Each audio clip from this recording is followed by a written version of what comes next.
Hello, good evening, good day to everybody out there. It's the Mancunian Way. It's Blues Down Under. I'm your host, Pat, back again in the chair. Mac is in the building. Governor's in the building. Gentlemen, happy Tuesday. I hope you're doing well. It's been a little while between drinks, but certainly a lot to talk about. I hope you've been well. All good. Really good, mate. Really good. No, that's the way.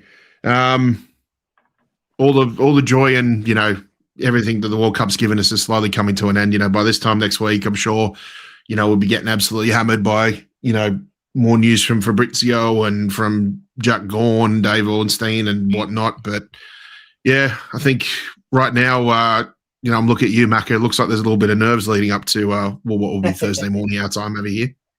Always, mate. Always, mate. We were singing on the weekend 30 years of hurt and then obviously corrected it to 60 years of hurts, which means we've been singing that song for 30 years without any success.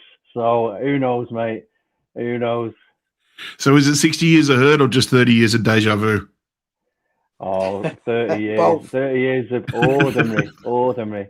But as always, the England football team, they flatter to deceive. The big difference this time around is the manager seems to know what he's doing. He's got 5 Manchester City players in the squad, which is always going to help, and not as many Manchester United players as usual. So it can only benefit the nation as a whole for us to be showing out this way. Is there a bit of bias there? I'm not sure. Let me ask you this: when was the last time England had a World Cup where there was more City players than United players there? Mate, I honestly can't. Do you think it's ever happened? Do you think it's ever happened? You might be looking at Mexico 1970 when we had Bell and Lee and Summerby. I can't think which United players. Maybe Charlton. I don't know if Nobby was still there, but we definitely had 3 there. Yeah. After that, it was lack of World Cups really. 74 and 78. 82, we had Big Dave, I think, went in the squad, and Big Joe, but not too many others. Yeah. In the squad, yeah. Governor, what are your thoughts, mate? Any nerves there? Is there any sort of cautious optimism about this? Because, I don't know. I think if someone we were chatting to this on Duff's show yesterday, and I thought I'd have to say the France-Spain side of the draw is definitely the strongest. Yeah. But if you had a choice between the two, who would you rather face in the final? Provided, obviously, you got to get through Argentina first, but Spain. Definitely You Spain. think Spain? I don't know. I think Because I'd be worried difference Spain would pass you lot off the park. Yeah, I think with Tuchel, the difference has been his substitutions. I think he's got them right every time. I think he has too. I thought the Mexico game, I couldn't understand why he took. Did he take Anderson off? No, I think Anderson played the 4-1-20. And he had Rice on a card, and I couldn't understand why he didn't take Rice off because he was on a card. That was the only one I could think of. But other than that, he's been good with the subs. Anyway, we won it anyway, so you know. It's all that counts at this stage, isn't it? That's right. I mean, we've been gallant losers against Argentina a number of times. I'd rather that we won the game and everyone says, well, it was a shocking game, a shocking performance, but you still won it. Doesn't matter to me at this stage. Yeah. Semi-final's a semi-final. And the reason I don't want to play France is I think they're much better attacking. Yeah, Spain play keep ball, so Pickford's going to have to learn to pass to an English player.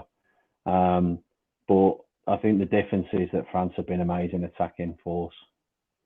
Yeah, it's going to be hard to defend against them. We lost your pass. Of the two, I think that England probably has the best chance against France because I feel like maybe the way you guys play, they're a better team to get at than Spain would. Yeah, I think it's going to be semantics though. I have a feeling France will be in that final. I don't know. I still, a part of me thinks, like, as much as I want to say, yeah, it's coming home, but I still get this feeling that whoever wins between Spain and France will probably win the whole lot. Yeah, apart from England. Semi-final is so strong, yeah. Yeah, they possibly could win it. Apart from England, will definitely win it. Mm. Yeah, we'll see. So all right. So I'm going to paint the scenario for you because it's definitely going to happen. It's in your minds. It's definitely going to happen at some point. John Stones, do you want it to happen in the semi-final or the final? He picks the ball up from about 30, 35 yards. 35 yards away with a bit of space in front of him. Also, he's got no one to the sides to pass. All of a sudden, he starts to line up a little bit, and then you hear the sound from the field. Jude Bellingham, maybe Elliot Anders saying, "No, Johnny, don't shoot. No, Johnny, don't shoot." That's a cracker, mate, wasn't it? I hope that does happen. We won in the final. Well, mate, if we go with chances made and chances almost converted, I think Nico's on 3. So I'd like to see him score at least 1 in the semi-final or final, and that'd just make my year. That would. Yeah. Do you know what? As much as great as it was seeing the man and the player, John Stones, win everything that there was to win with us, I would love to see nothing more than see him have a World Cup winners medal around his neck.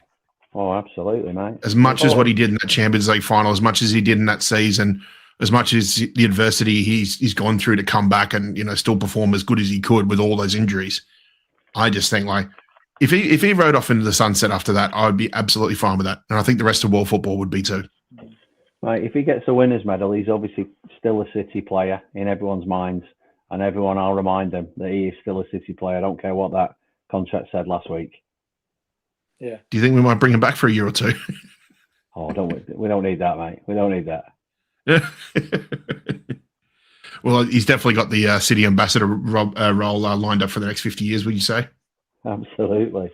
Is that the first time? Is that the first time that's happened with a player not being in a club, playing for England, not being at a club? I'm sure we've had. There's been players before that have won international tournaments while they're listed as a free agent. Yeah, I can't think of any.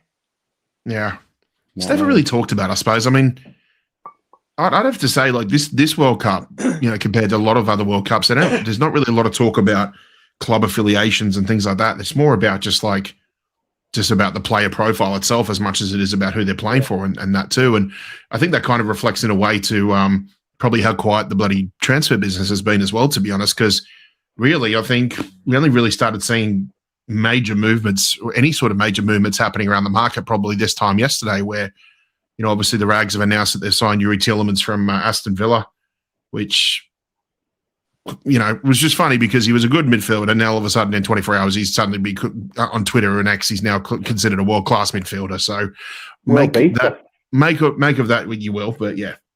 Until he actually plays for United, and then they'll do what they've done with most of their recent signings. Hopefully, it looks like they're getting desperate, aren't they? They keep getting knocked back on these signings.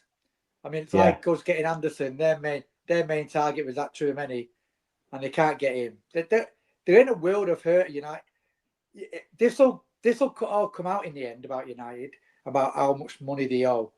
You know, it will come out in the end, and I think that's why you're getting this sort of getting knocked back, and what they're not paying for wages anymore, and you know. Well, can it come out? Can it come out after 115, pending positive outcome? No, it won't be that long. Have we actually put is that an official? Is it not a bomber, but we put a bid in for that Buwadi? It looks like it. It looks like we're moving pretty fast. So, you know, I mean, we certainly got to talk about it because, you know, obviously the title we put on today's show was fans getting impatient, but why? And I mean, before we go on about Buwadi, I think it's actually a good point to make because, me personally, it's like I'm always, you know, keeping one eye close, one ear close to what's happening over in the UK, over in Europe with transfer business. And, you know, it's as fascinating as much as it is chaotic in a way too, because you always like to see what other teams are doing, particularly teams that, you know, you're going to be competing against, whether it be domestically or in Europe and that too. But we just have to face facts. The World Cup usually puts a bit of a sleeper on transfer business, to be honest. Yeah. And I think, you know, it's a lot different to what it was 10, 20 years ago. You remember guys, like usually there was always some sort of news to keep everybody occupied. But I think these days now we just, you know, people live in a world with a bit more impatience and, you know, they want to see results. They want to see news. They want to be kept, you know, entertained as much as informed these days. So, you know, I suppose we're just here maybe just to tell everybody just calm down. There's plenty of time to go.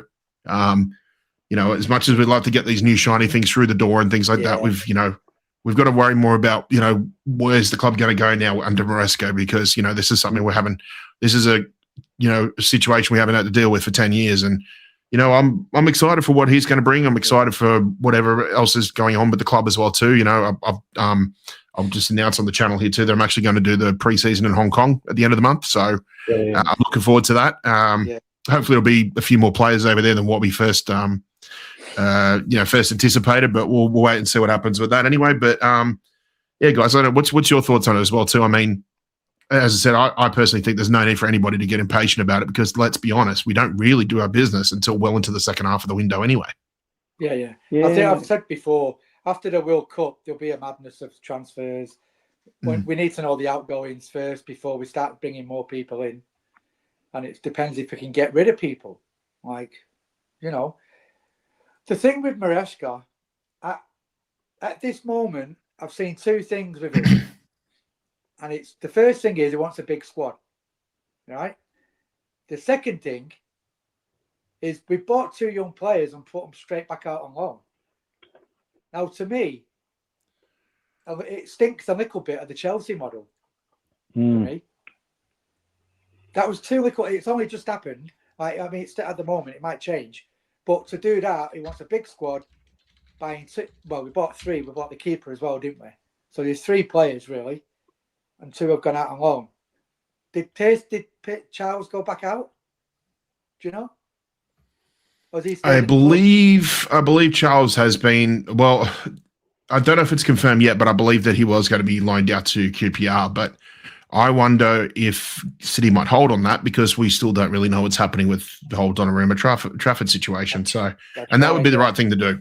And that would be the right thing to do because it is probably something really important that needs to be settled before we make any other moves, basically. Yeah, that's probably one of the first ones, to be honest. You know, we could talk about Rodri and that too, but I think, you know, given the way he's playing the World Cup and it doesn't seem like this so-called little operation surgery that he has to get isn't anything too major. They don't even think he'd be out for more than a couple of weeks, basically. That's not as serious an issue now. That number 6 issue probably isn't as serious as it is for the goalkeeper situation at the moment, personally. So, it remains to be seen. We'll see. Let's just see how it all goes. But like you say, I still think we need that second midfielder. Even if Rodri, obviously, I think he's going to run his contract out. So I still think we need that second midfielder just to play there with it. Rodri's not going to play 60 games next season. Right? We've Well, got to play with okay, much as we can, you know. All right, Gov. Well, let's bring it up because obviously it's become sort of a bit of a hot topic now. I think Ornstein was the first to release information about it, saying the City are pushing hard for Moroccan midfielder Aya Bouadi, excuse me. Obviously, a lot of us have been paying close attention to him with Morocco, and he has been playing relatively well in most of those games during the competition as well. Since they got knocked out about a week ago. But for those who don't know, he's an 18-year-old midfielder. Regularly plays the number 6 role for Lille. He's at only 18. He's already played about 2 full seasons at the club. Has dozens of appearances in Champions League and Europa League. Has already played the best part of about, I think, 60 or 70 odd games already for Lille as well too. And what is, when you take PSG away, still a very, very competitive league in my opinion. So, obviously, we've sort of built up our own little story about what we feel about this sort of player, and I wanted to get your thoughts on what you guys think about it. And at 18, I to me feels like age is a little bit of a situation there. When you're 18, you've already got that much experience in a very competitive league. You wouldn't be too worried about throwing him in there, throwing him in the mix if you had to. Like I say, he's already played these games. He's played on the world stage as well.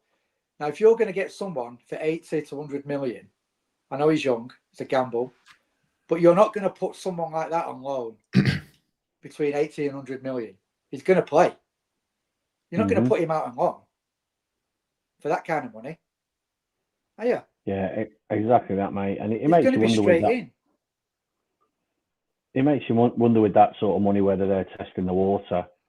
My belief is with, to pay the crazy, I'm going to say crazy money, the money we paid out already, but the opportunity cost of him going somewhere else like Arsenal or, Liverpool or Man U meant that we had to get hold of him. So I think that's a brilliant signing that we've got there already.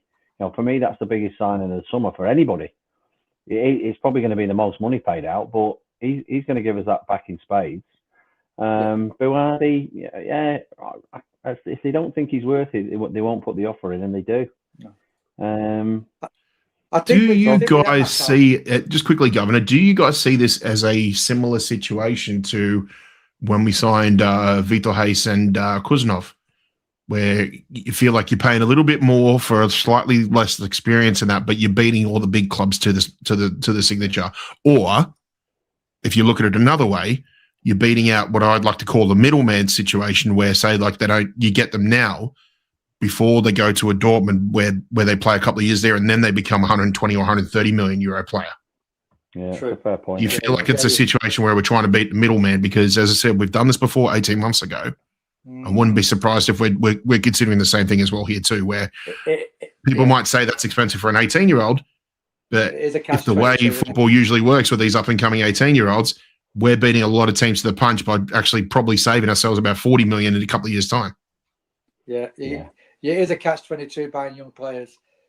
The only thing with players like that is they have to get up to speed in the Premier League, which might take another 12 months.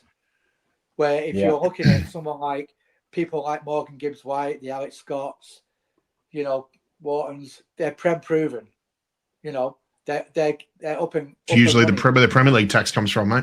Yeah. Well, this is it, isn't it?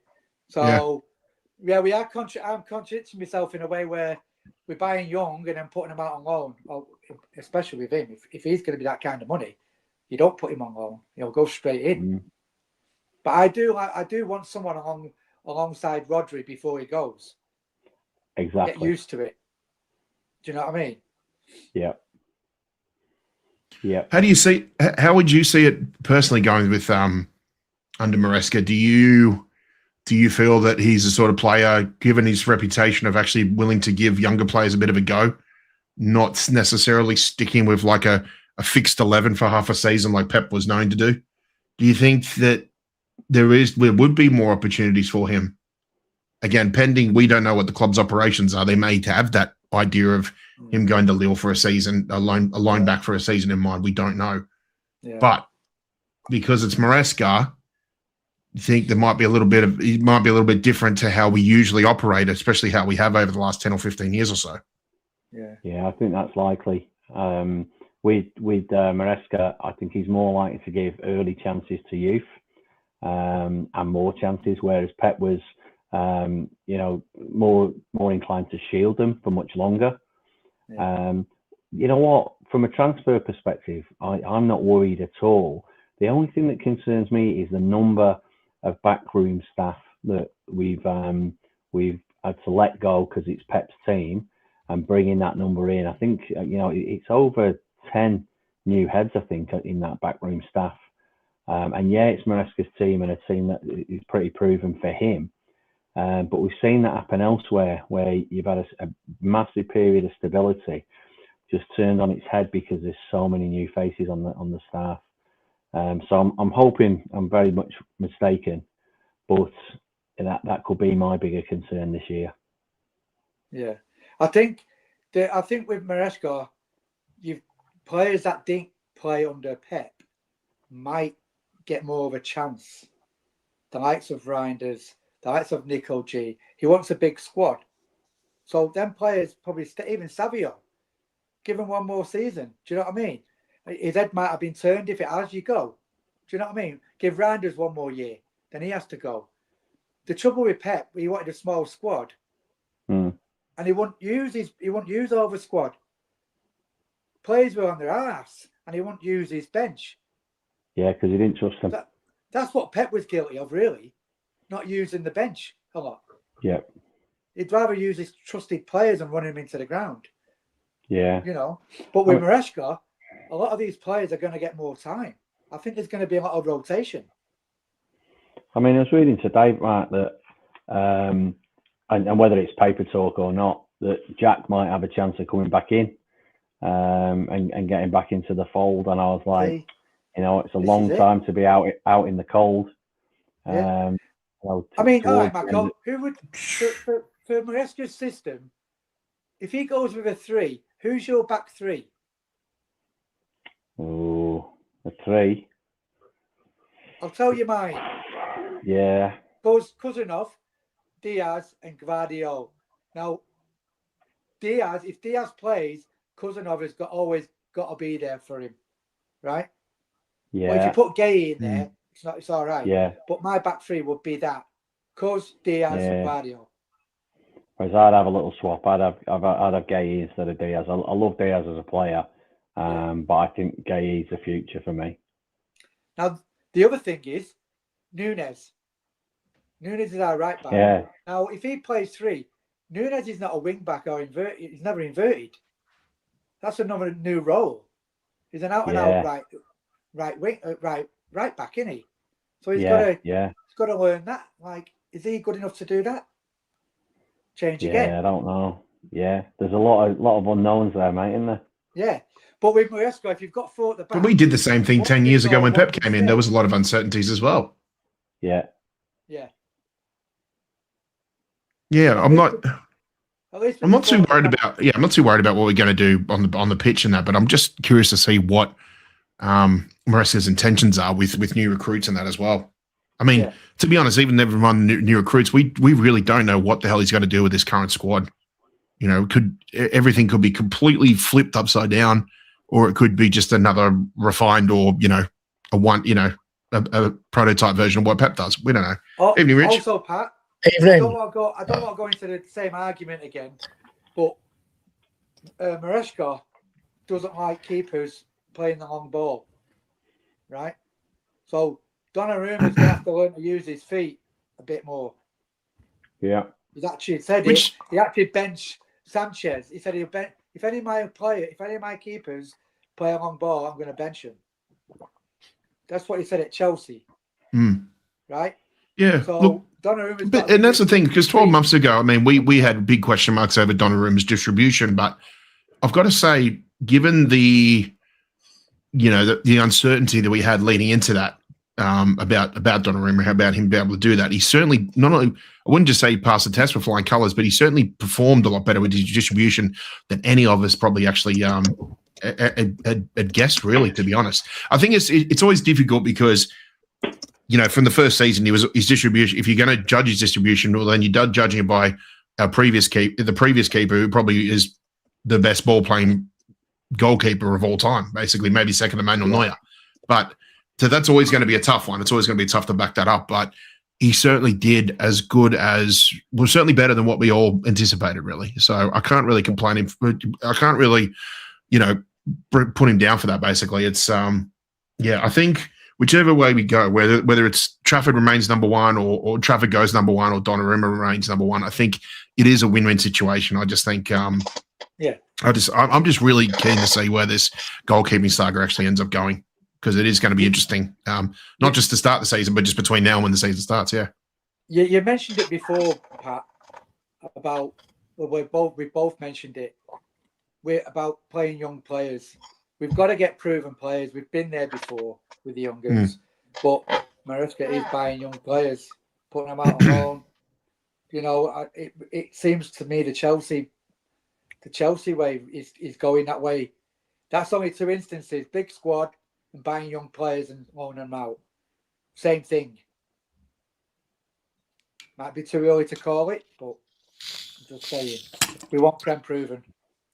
Well, Rich, how do you feel about this? Because obviously, the big news coming through in the last couple of hours is City pushing hard for Buati, 18 years old, only got about 60 games experience in France, and and obviously just showed glimpses of being a very good player for Morocco as well too. So you get what Gov's saying about young players, but then you and I were getting a little bit giddy in the group chat this morning when we saw a few of the little rumours linking us to potentially going after Valverde. I think, for me, is my FIFA signing. That would be my FIFA signing. Yeah. If we want to have the best players in the world, we're probably going to have to make signings like that, because we got Haaland when he was young and going to be one of the best players in the world. But usually, when we've gone for others, we've gone for Rice, we've gone for Bellingham, we went for Mbappe when he was at Monaco.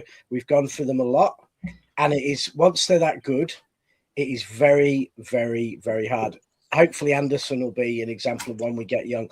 So if there's a feeling that Buati is going to be one of the best midfielders in the world, we've got to go now. If we don't go now, he'll be the best midfielder in the world at Paris or Bayern or Real Madrid or Liverpool or Arsenal or someone else. So we've got to look at a player and we've got to think, are they the real thing? Yeah.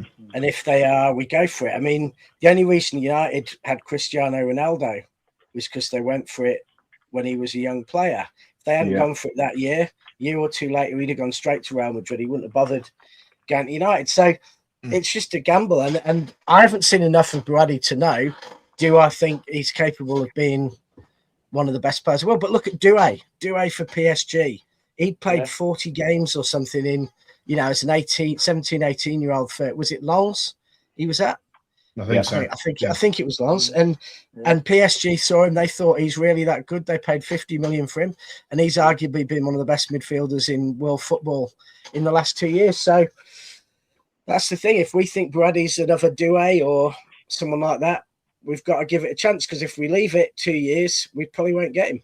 Because Rich, look at it this way, Richard. I put this to MACCA and GUVNOR before. Was the other two reasons is it, to me, Buati now screams of Kuzanov and Hayes getting in there, paying a little bit more before the big boys come in. And number two, even if the big boys don't come in, you're looking at a potential, maybe this is a sort of player who might go to Dortmund for 2 or 3 years, absolutely tear it up in the Bundesliga, and then when we go back in for him, instead of him being 100 million, to be 140 million.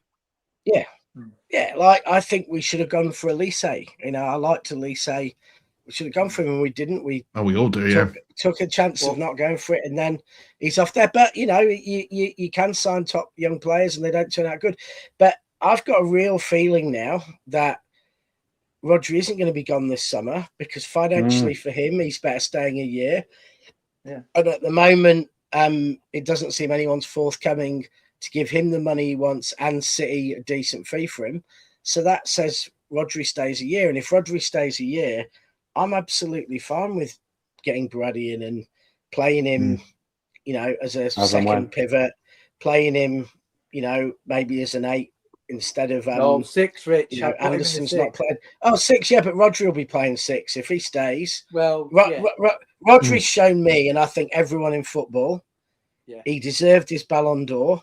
And I actually think he's been the best. Everyone's going on about the strikers and all the goals and Erling and been good. I think Rodri has been the best player in the World Cup. I think, you know, you look at the stats of the World Cup, passes, forward passes, successful passes, tackles, taking possession. He's top of like 3 or 4 stats and in the top 4 for about 3. He's exceptional. So if he's staying, he's going to play. If he's fit. And him and Anderson could be exceptional. Maybe that'll persuade him to stay. But Buadi comes in instead of Nico and, you know, and comes in and plays. Vital. It's vital. If he's going to run his contracts out, it's vital to get that second midfielder in and play there. Rodri's not going to play the 60 games. So we need someone in there. Yeah. No, that's fair. And that's, But if you bring in Buadi, then Rodri starts 30 Premier League games and 10 Champions League games. Buadi can start 10 league games, 10 Champions League games, 15 cup games. And that's the profile player we need. Someone sat around protecting that back 3 or 4 at the back, you know. Yeah. You need that. I mean, Rodri might extend because Rodri might start playing with Elliot Anderson and City might click and he might think, wow, I can feel 23 coming on again. I want to sign for a couple more years. So he's doing all the work. Yeah. I mean, his mind, honestly, I think his mind's been on the World Cup since he got injured pretty much. And everything's been about getting fit for this World Cup. And to be, not that it's ideal for City, but to be fair to him, he's got himself in shape for the World Cup and he's doing bloody fantastically. I mean, I can see an upset tomorrow and Spain winning. I've got a feeling of England-Spain final. But, you know, so Buadi, I'd rather go and get him than most of the other men. I mean, I was having conniptions when we were going for Tonali, which thankfully seemed like it was a load of rubbish. So thank goodness. Yeah, but Buadi, give it a go because he could be a world beater. Maybe he's not, but And just a side note too, no one's mentioned it either, but he can actually play a little bit of right back as well too. So there's some depth and a bit of competition, a little bit of healthy competition for Mateus Nunes as well. Yeah, and I think most of the other young players who signed this summer there for a few years' time, and they all make sense to me. Like Shea Charles is a City kid, grew up in Manchester, very good, you know, with his feet. And I've got a really, really good mate who's a big Wednesday fan, watches every game, and he reckons he's a phenomenal young player. So, you know, he may be the next Trafford and end up not being out of state because he can't break in. But clearly we're getting him in ready to be the next Trafford or, you know, depending what happens elsewhere. Yeah. And the kid at Leicester, you start 20-something games and playing 30-odd games in the Championship at 16. You've got to have something about you. Yeah, you know more. I've not seen a lot of him. 16's a huge reach, though, to break into the City first team squad, though. I don't think he's going to. I think he's going to come and play a year or two at that level. But if he's good enough at 16 to be playing, you know, that's who's done that. It's players like Foden, Odegaard, Rooney. Yeah, Rooney. I mean, the players who can play in men's football at that age. So, I don't think he's going to be playing for City, but I think we're seeing him, and Arsenal, after Liverpool, we're thinking we're better off signing him now, putting him out on loan, and, you know, we can then, you know, get him back in a year or two's time. And I think there's good, you know, there's good players there. Give it a go. Apparently we've got this match on, haven't we, tomorrow with all our players who we want to loan out or sell. You know, they're playing. That's what I've seen. They're playing some behind closed doors match that they've invited all the Championship managers to, and they're all the lads like Heskey and all the Heskys, and you know, Elaine and Issa Kabore, all these players playing. Yeah, you're not sorry to be named in that squad. Yeah. So it's like the loan. Is it like the loan piece invitational or something? I don't know. Yeah, basically, yeah. Yeah. Okay. Tell you what, I watched that the latest series of that Welcome to Wrexham, and Issa Kabore looked their best player. His balls. Every second goal they score is from a brilliant cross from Issa Kabore. So he's got something about him. I'm surprised we've never even had a sort of proper pre-season look at him. Because I remember watching him. Was it for Burkina Faso he played for? He played in the AFCON. Didn't he get into the AFCON best 11 or something? Yeah, he was brilliant. And we got him, and I'm like, he looks like he's going to be the next great right back, and he's just never had a look in at City. But you know, he's another probably be trying to sell for 8, 6, 7 million, because I think he's only got about a year left now. That's a long list, though, Rich, isn't it? That's a long list. Well, that's the thing I wanted to ask about Monga, because you're saying, okay, he's already played a few games at first team for Leicester, albeit bottom of the championship too. But there is talk that a lot of the players in our current under 23s are probably going to be sold, and another case of another wave of conveyor belt of players going out. So we get a shit ton of money come in, and conveyor belt, so there'll be new players come in. Do you think Monga's too good for the academy, or do you think is it one of these ones where it's like maybe you are too better than that? For me, if you've got to know what the academy wants to do. If you've got a taste for football in front of 30,000 people, and you played in games even at the championship level, I doubt you can go back to an academy. I doubt your ego can take going back to academy. I think that's what I was thinking. The Leicester side of it is. I think he's leaving Leicester. If Leicester was still in the championship next year, because they hadn't had the points deduction, etc. I reckon he'd be wanting to stay at Leicester another year or two, because he'd be starting, 25, 30 games, and he'd be, really progressing. But he probably doesn't want to go down to League One. You get kicked twice as much as even in the championship. Slightly more agricultural players. So he's probably like, well, City will get me a loan somewhere. He'll probably be the star of Welcome to Wrexham next year, because I reckon clubs like that are going to be where we're putting players. I've not seen much of him, but some players are ready, aren't they? You get some players that are ready. Yeah. I mean, he must be ready to a degree, because he kept playing. So he must be strong enough. He must be, because some players just are not strong enough at that age. But he must be strong enough. I agree with what you said, Rich. Trev. He won't want to go back to a championship team. But I think we can keep him, because I think it depends whose academy he's in. Do you know what I mean? Yeah. It's our academy, and that's not like another academy. That's like being in Real Madrid's academy or Barcelona's academy. And so that's a whole other kind of level of academy, if you like. If he was going into Man United and Man United's academy, he's better off at Leicester. But you look at the players who go at Real Madrid, a lot of them don't go from first team football to Real Madrid. Real Madrid loan them out to another Spanish. Yeah. Well, I ran the numbers, how many academy players. I did this a couple of months ago, so I'm remembering it now, but it'll be pretty close. How many academy players go on to play for elite teams? In other words, the elite leagues of Europe.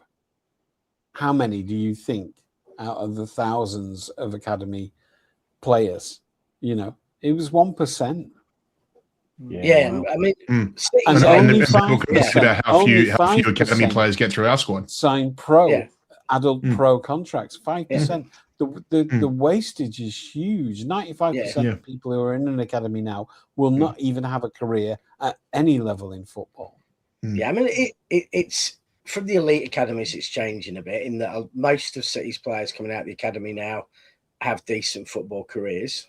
They find may not be in Premier League. It may be in League One, Championship, or the Premier League in Scotland. But I think that's because our academy is exceptional. Elite. It's elite, and it's one of the few. Nowhere else in the Premier League is. Can you say that? And it's built its way up to that as well too. It didn't happen overnight. And it's funny when I watch, because I watch a bit of Oxford United in the the Championship, and the amount of times you see a player and it's like, they're from Spurs Academy, or they're from Chelsea's Academy, they're from Arsenal's Academy, they're from City's Academy. The top 5 or 6 clubs, like United always used to have, the amount of players playing for Preston and Stockport. Even at one time, City, we had a couple of them who'd been in United's academy and then left because they weren't good enough at 19, and then they still made a career at a decent level. And I think that's what happens. And I think we also help by making sure they get a good education and keep them on the straight and narrow. So, if you get a kid out of City's academy, you're not getting some Hooray Henry who's going to be knocking back 50 beers every night. It's dead interesting what you said about Oxford. Many years ago, my best mate Andy became the club doctor by accident for Stalybridge Celtic, right? And basically, his first GP practice was with an older guy, an older GP who became unwell. And he was Stalybridge Celtic's club doctor forever, like going back decades. So Hirsch says to me, Hirsch is a Scouse, a massive Liverpool fan. He went, all right, sir, do you want to come as Stalybridge's nurse? I said, is that an official title? He said, no, but I'm allowed a guest. He says, I'm going to be the club doctor. It means we go to every match, every home match. We sit down in the director's office, boardroom, and they give us a big dinner, and it's free piss all afternoon. And I went, count me in. And so we went. Right. Yeah. So I went as doctor's mate, basically. Yeah. And it was fantastic. We got to know grassroots football like on an unbelievable level. But here's the thing, like you saying, Oxford United getting an ex-United academy player, Stalybridge would get the odd one or two. And here's the thing about them, the difference was noticeable. They were levels above that. Yeah. But obviously not good enough. Yeah. To get into first team Premier League football. I was having a chat with a mate who's I can't remember whether it's a friend's son or his cousin's son who's played for some of the England junior teams, plays at Ipswich, and is getting his first professional contract there, and coming through. He's a centre back, but just saying that the problem at academies like Ipswich, you're going well and you think, oh yeah, I'm going to break in, but clubs like Ipswich bring in 2 or 3 players from Premier League academies who are just not quite good enough to get into City's team or something. They bring them in and then they block the academies for that. The Championship academies. Their players suddenly think they're about to make it, and then suddenly there's 2 players they've got from Arsenal and Tottenham who come in ahead of them because they've just been, even though they're not quite good enough for Arsenal and Tottenham, they're better than the level at some of those Championship academies. Just saying that makes it even harder at that level now. You've got to be exceptional because you're competing with all the players at the Ipswich Academy or Norwich, whatever, to an age, and then suddenly you're competing with a whole lot at 17, 18 who get rejected by City and Liverpool and Arsenal, and they go to the Championship. It's a real jungle. Yeah. And that's why I say it's brutally hard. You've got to really apparently do it. City have one of the best offboarding programs, so that when we let young lads go, we're aware that we have broken every dream that they've had since they were toddlers. And we have counsellors and we have career planners that work with them to try to, help them get over it. So I know Jason he's Peter With's son. Jason never really made it. He signed for Villa. He played for a couple of teams. Yeah. He's in management in places like Thailand, for instance. He managed a Premier League, a Thai Premier League club here. His dad was the national team manager. And Jason was telling me, I got him to talk about it one day, the day he was told, and he said, it's just everything about you is crushed. Yeah. Because it's not a dream. It was your life. It was your reality. He said, people say it breaks dreams. It wasn't my dream. It was my life. I'd lived that life since I was 5 or 6 years old. The only thing I ever thought I would be was a footy player. When he signed for us, Semenyo did about a 20-minute interview, and he talked about that because he got basically cast out at, I've forgotten which London club it was, at 16, 17. Yes, he got cast out, but he went off and he found somewhere and he started playing a bit. Then he got his move. It was one of the Bristol teams, I think, wasn't it? He went to Bristol for a few months. I think he went somewhere before Bristol City. He went, but he was on loan at Newport and Bath and things like that, but got his chance at Bristol City, then made his name there, and so it all came back. But I was watching the Vinnie Jones documentary the other day, the new Vinnie Jones documentary on Netflix. Oh, I need to watch that. Looks remembering all the great moments and but the thing about that was he's there saying, you know, I'm there at Wembley, and 18 months earlier I'd been a hod carrier. And 2 years earlier I'd been a hod carrier in Watford, playing part-time for Wealdstone. And then he's saying, and like people don't really know, but I actually approached Wimbledon myself, got a chat with Harry Bassett and persuaded him to give me a go. He goes, I'll give you 150 quid a week now, fuck off. and then it all came from there. So you have had, and Jamie Vardy, there's a new doco on him coming out on Netflix as well.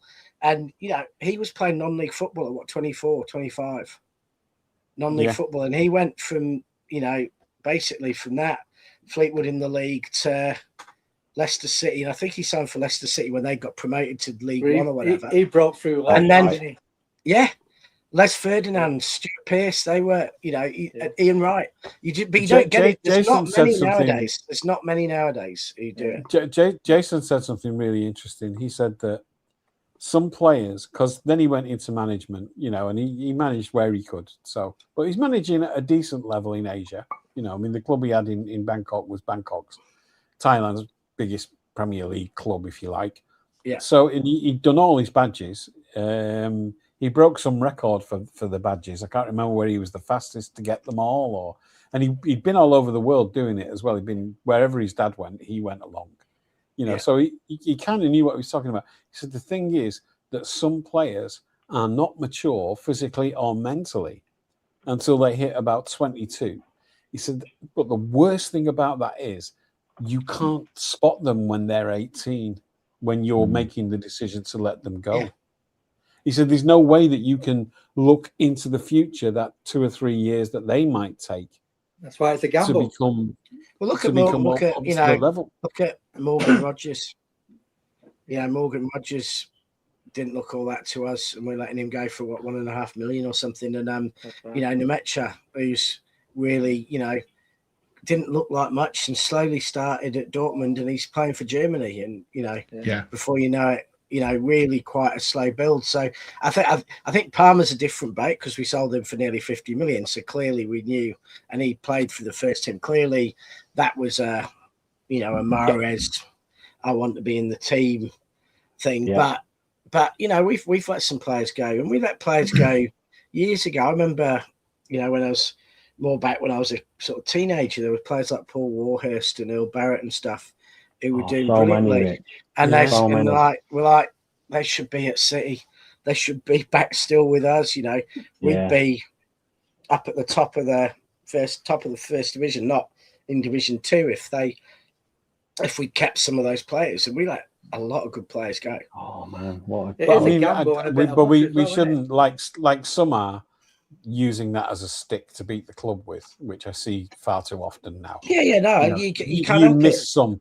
But we got the ones we got right have been so right.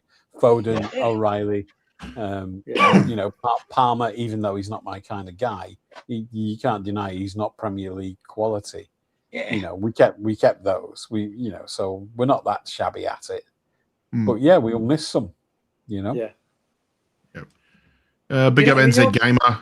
Sorry, guys, quickly. Big up NZ Gamer, and just while I was at it too, obviously deepest condolences to your fellow New Zealander Sam Neill as well, obviously passing away yesterday as well too. Huge loss, and a great man. He was a great man as well. I followed him on YouTube because most of his stuff wasn't Hollywood. Most of his stuff was his life on the farm, ranch, whatever he had, and it was hilarious. And he's just such a lovely, warm, unaffected person. Gentleman. You know, he managed to stay Kiwi, I think. You know, he wasn't up himself. Well, legally, he might be a Kiwi, but you know, once you're in the good books with a bunch of Aussies and that, you become Australian. You become Australian. Russell Crowe's the same as well. Although, Russell Crowe was born in New Zealand, but I believe his parents were Australian, weren't they? They would be. Yeah. It depends how he's behaving that day. To be honest, I think exactly, mate. You don't want to play. That's only if he's in Coffs Harbour. when he won an Oscar, he was Australian actor Russell Crowe. That's When right. he threw He was a being a telephone, dick. when he threw a telephone at the receptionist's head, it was Kiwi Russell Crowe. So Very true. it's like it's like I remember, Costa Zoo, the greatest, ever Australian boxer, and it was like Aussie legend Costa Zoo. Ricky Hatton beats him, and it's suddenly Ricky Hatton beats Russian boxer. Unknown Russian boxer. I can't remember his name now. Well, Andy Murray winning Wimbledon was suddenly British and not Scottish. Yes, you're right, mate. Still owns the Bunnies. Beat my bloody Newcastle over the weekend too. So I'm not. Yeah, let's say about that. Oh, but actually, speaking of the Rabbitohs too, Jai Arrow as well too. Yeah, very sad. Very, very sad. Sad news, that. Yeah. Yeah. Shocking. But Lovely. we're just going to sidetrack off football for a second or two. I love what Australian sportsmen all around the world, not just the local sports, have been doing as well too, with the Arrow celebration as well too. Yeah, brilliant. I mean, absolutely incredible. Yeah, I think one of the Aussie surfers is performing over in I think it's Hawaii or something. He did a celebration after I think winning his round or something. Yeah, did the Arrow celebration. Trevor, if you don't know what we're talking about, there's a South Sydney a rugby league player called Jai Arrow who had to basically, I think he's only about 28 years old or something, and he had to basically immediately retire from rugby league because they found MND, motor neuron. So so they've changed Dry July to Jai July. Does he own the Bunnies still? I thought he'd sold them. As far as I know, he does. Or does he own a little bit of it? Ash. I'm sure he'll have some sort of he still does. percentage of ownership. Yeah. Yeah, it goes to the ground every now and again, doesn't it? Yeah, God's gift to dentists, South Sydney.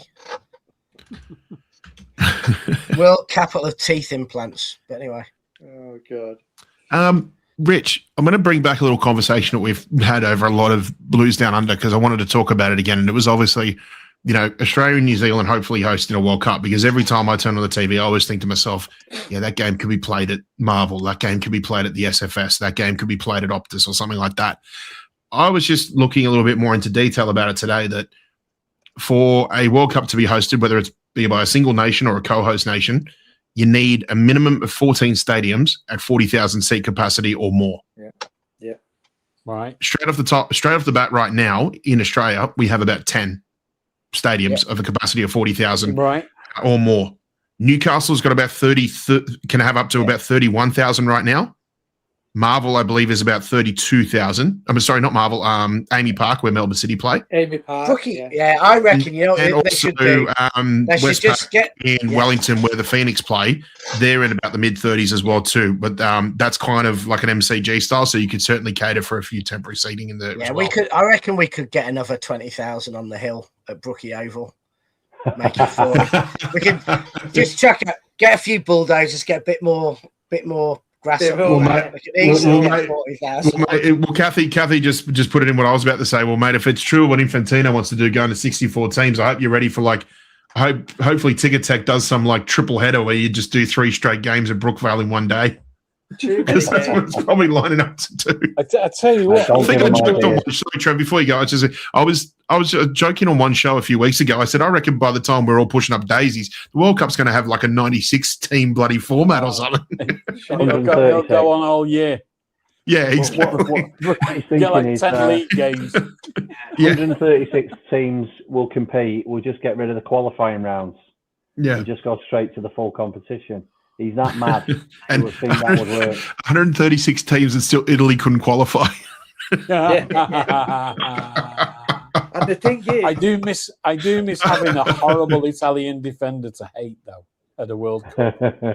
You need one. You need one of those horrible, cynical bastards to hate. See, you say that, Trev, but then you see who they're next to. It's either a Cannavaro or a Maldini, and you're kind of like, I'll let it slide. Yeah, maybe. Yeah. I think if England get it, they should share it with Ireland.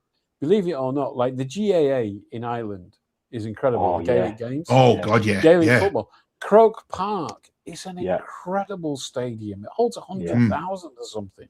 If I couldn't get tickets to Heaton Park for Oasis last year, Trev, I would have gone to Croke. 100% would have gone to Croke. Yeah.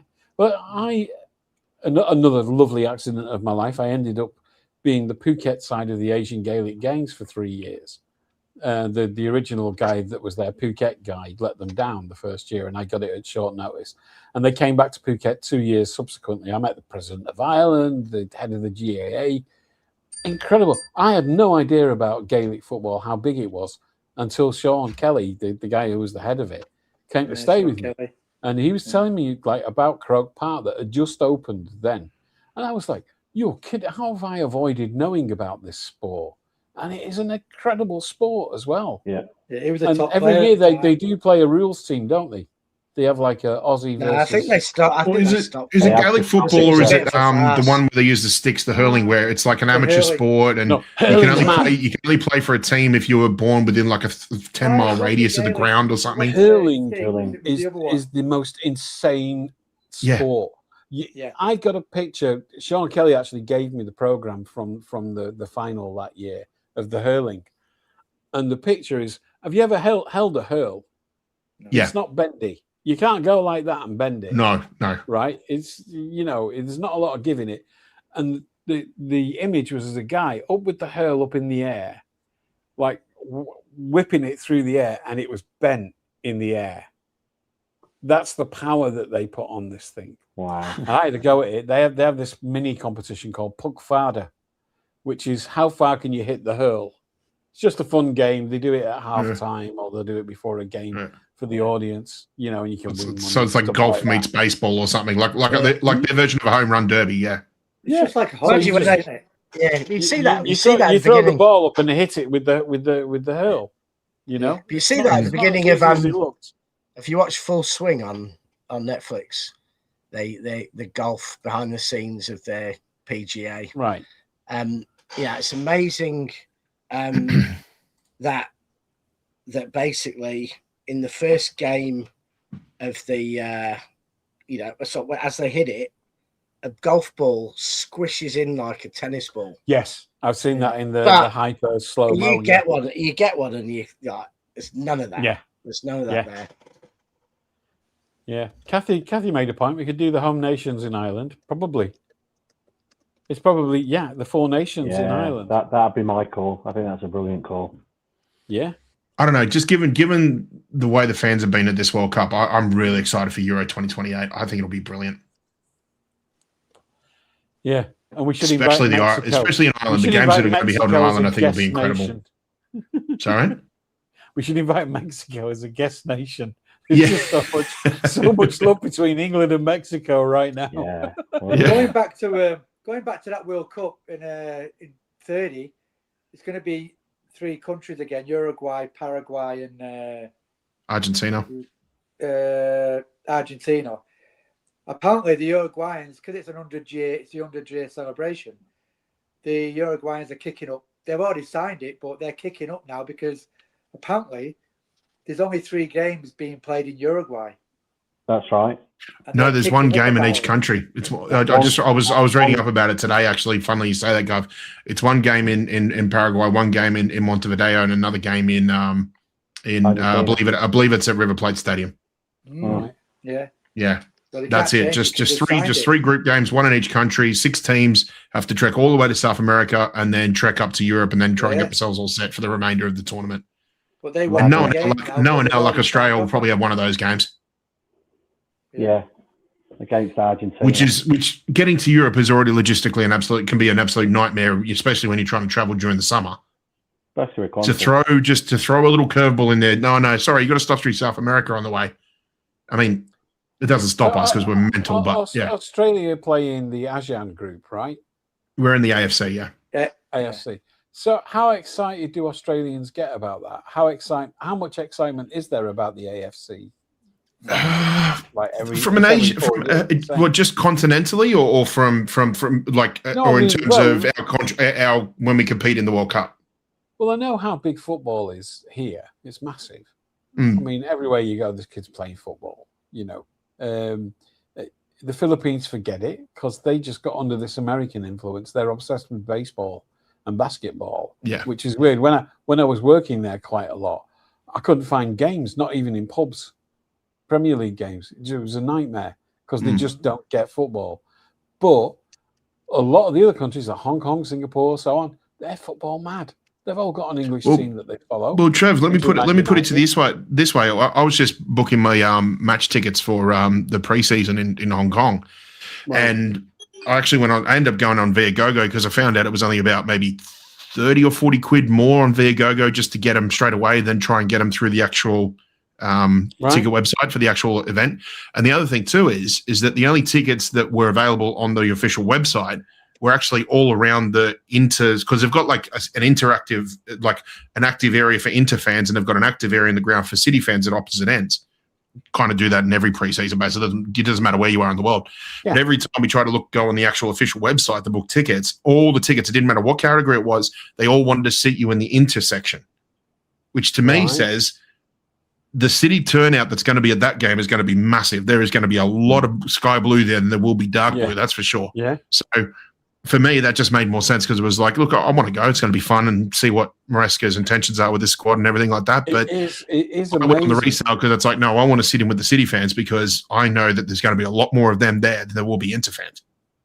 When I turned up group chat earlier, mate, you said we are massive. Well, yeah. When I turned up in Bangkok, when City came on tour here, it's the one where Joey Barton put a cigar out in a kid's eye in the Oriental Hotel. Yeah. Yeah. So, yeah, I know. Sandy. And, but there's no ashtrays. I was living in Phuket. No, apparently ashtray was the kid's name. Years, and flew up to Bangkok with a mate of mine, the only other City fan in Phuket. There's plenty of them now, but then it was just me and him. And when we walked to the stadium, Queen Sirikit Stadium, I couldn't believe how many Blues there were there. I expected a couple hundred people. No, it was a sea of blue. And, it's just like, where have all these people come from? Because we weren't popular then. Was this pre-Sinawatra? Was this during Sinawatra? No, it was... no, because if Barton was there, it probably would have been pre-Sinawatra, wouldn't it? It was probably pre-Sinawatra. Yeah, Adebayor signed for us and joined the tour while we were out there. Before we got bought by anyone, really, wasn't it? Yeah, I think Mark Hughes was the manager. Yeah. Imagine how mental it was if Sinawatra was in charge. Well, especially because I think at the first the shirts that I was seeing, it was so incongruous because I'd been to Bangkok a lot. I know Bangkok. I've lived there now for 7 years, but it just blew my mind that there were so many City fans. And then I'm talking to people, where are you from? I'm from Levenshulme. I'm from, quite a few Aussies because the distance wasn't far. Got a big group from Perth. Oh, because that's quite a short. Don't get me started on Perth. No, but it's a short hop. The Phantom OSC, as Macca and I likes to call them. Yeah, it is. There's a lot of pubs in Perth. Oh, mate, no. You like that's why I'm not even going to chat to a single one of them for Hong Kong because I know as soon as I get off the plane, there'll be 50 of them already. There'll be hundreds of them already in the pubs in Wan Chai and Chim Cha Shui and all those around the harbour and everything like that. They are absolute alias. They are complete ghosts on social media. And then as soon as you get somewhere, whether it be Asia pre-season or a cup final somewhere, whether it be Europe or domestic, they are the first ones you see when you walk into a venue. Guaranteed. Straight out the woodwork. Yeah. Amazing. Yeah. Trev, in answer to your question about Australia, the number one participation sport for kids is football. It's soccer. So it's popular with the kids, but in terms of watching and viewing, the other TV companies are so ensconced into the other sports that it takes a very poor third or fourth. But when it comes to World Cup, most of the qualifiers I've seen here in Sydney have been between sort of 30,000 to 80,000 crowns. So there's definitely interest there if the pricing and the opposition is right. Asian Cup, I think, is not as well supported, but when it comes down to those quarters and semis, it's decent attendances. And then, Rich, I think I'm right in saying that the Women's World Cup was massively attended on it overall. Huge. Yeah. I went to the quarterfinals and the final of the Matildas. Then they had a sellout at Homebush. It was 80 to 85,000 both nights. Yeah. See, I always say about this city here, it's the only place I've ever encountered where they managed to put 100,000 people, actually 107,000 people in the stadium for a midday game, and then everyone clears out and then in the evening they had a different 107,000 crowd, and that was at the Olympics in 2000.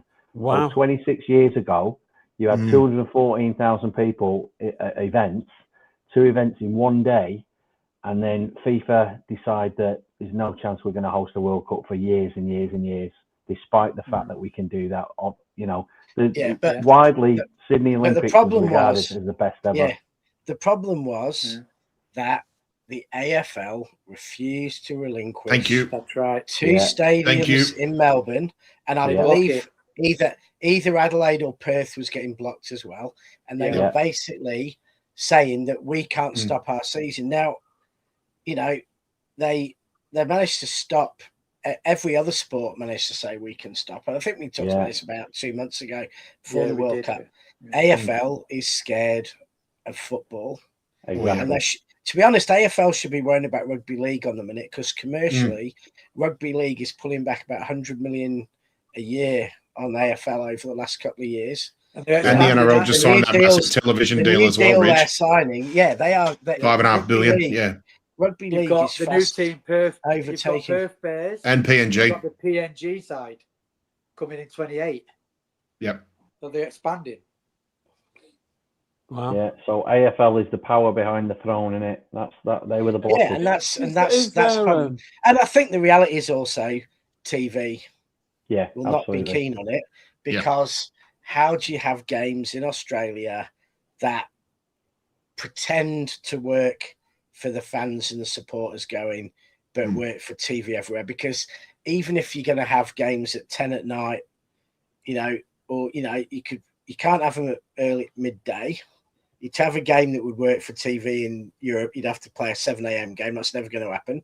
So basically then you're talking about games at 10 at night at lunchtime. So it means there's never going to be an evening game. There's never going to be any prime time games. And I honestly think that we won't get the World Cup down here unless they were to do it, a different, they made a different time of year for, Rich, do you think the only way we'll get it is in a similar situation to Brisbane with the Olympics, where cost wise it just became too much for other hosts or co-hosts, and we just it fell into our lap basically? I don't think the World Cup, from what I understand, the World Cup doesn't cost the same if you've got the infrastructure for your clubs. If you're, that's what I mean. That's what I mean, because the World Cup will always go to a nation that is effectively quote unquote the highest bidder, because they know Australia and New Zealand aren't going to be the highest bidders, because as you just put it, we have the infrastructure in place. We're not going to put as much money in FIFA's coffers as, say, like a developing nation or even a third world country will. Well, we haven't got. That's the problem. We haven't got sovereign wealth funds with $500 billion in them. Exactly. That we're desperate to spend. Before we die and our son takes over from us. So we haven't. It's just.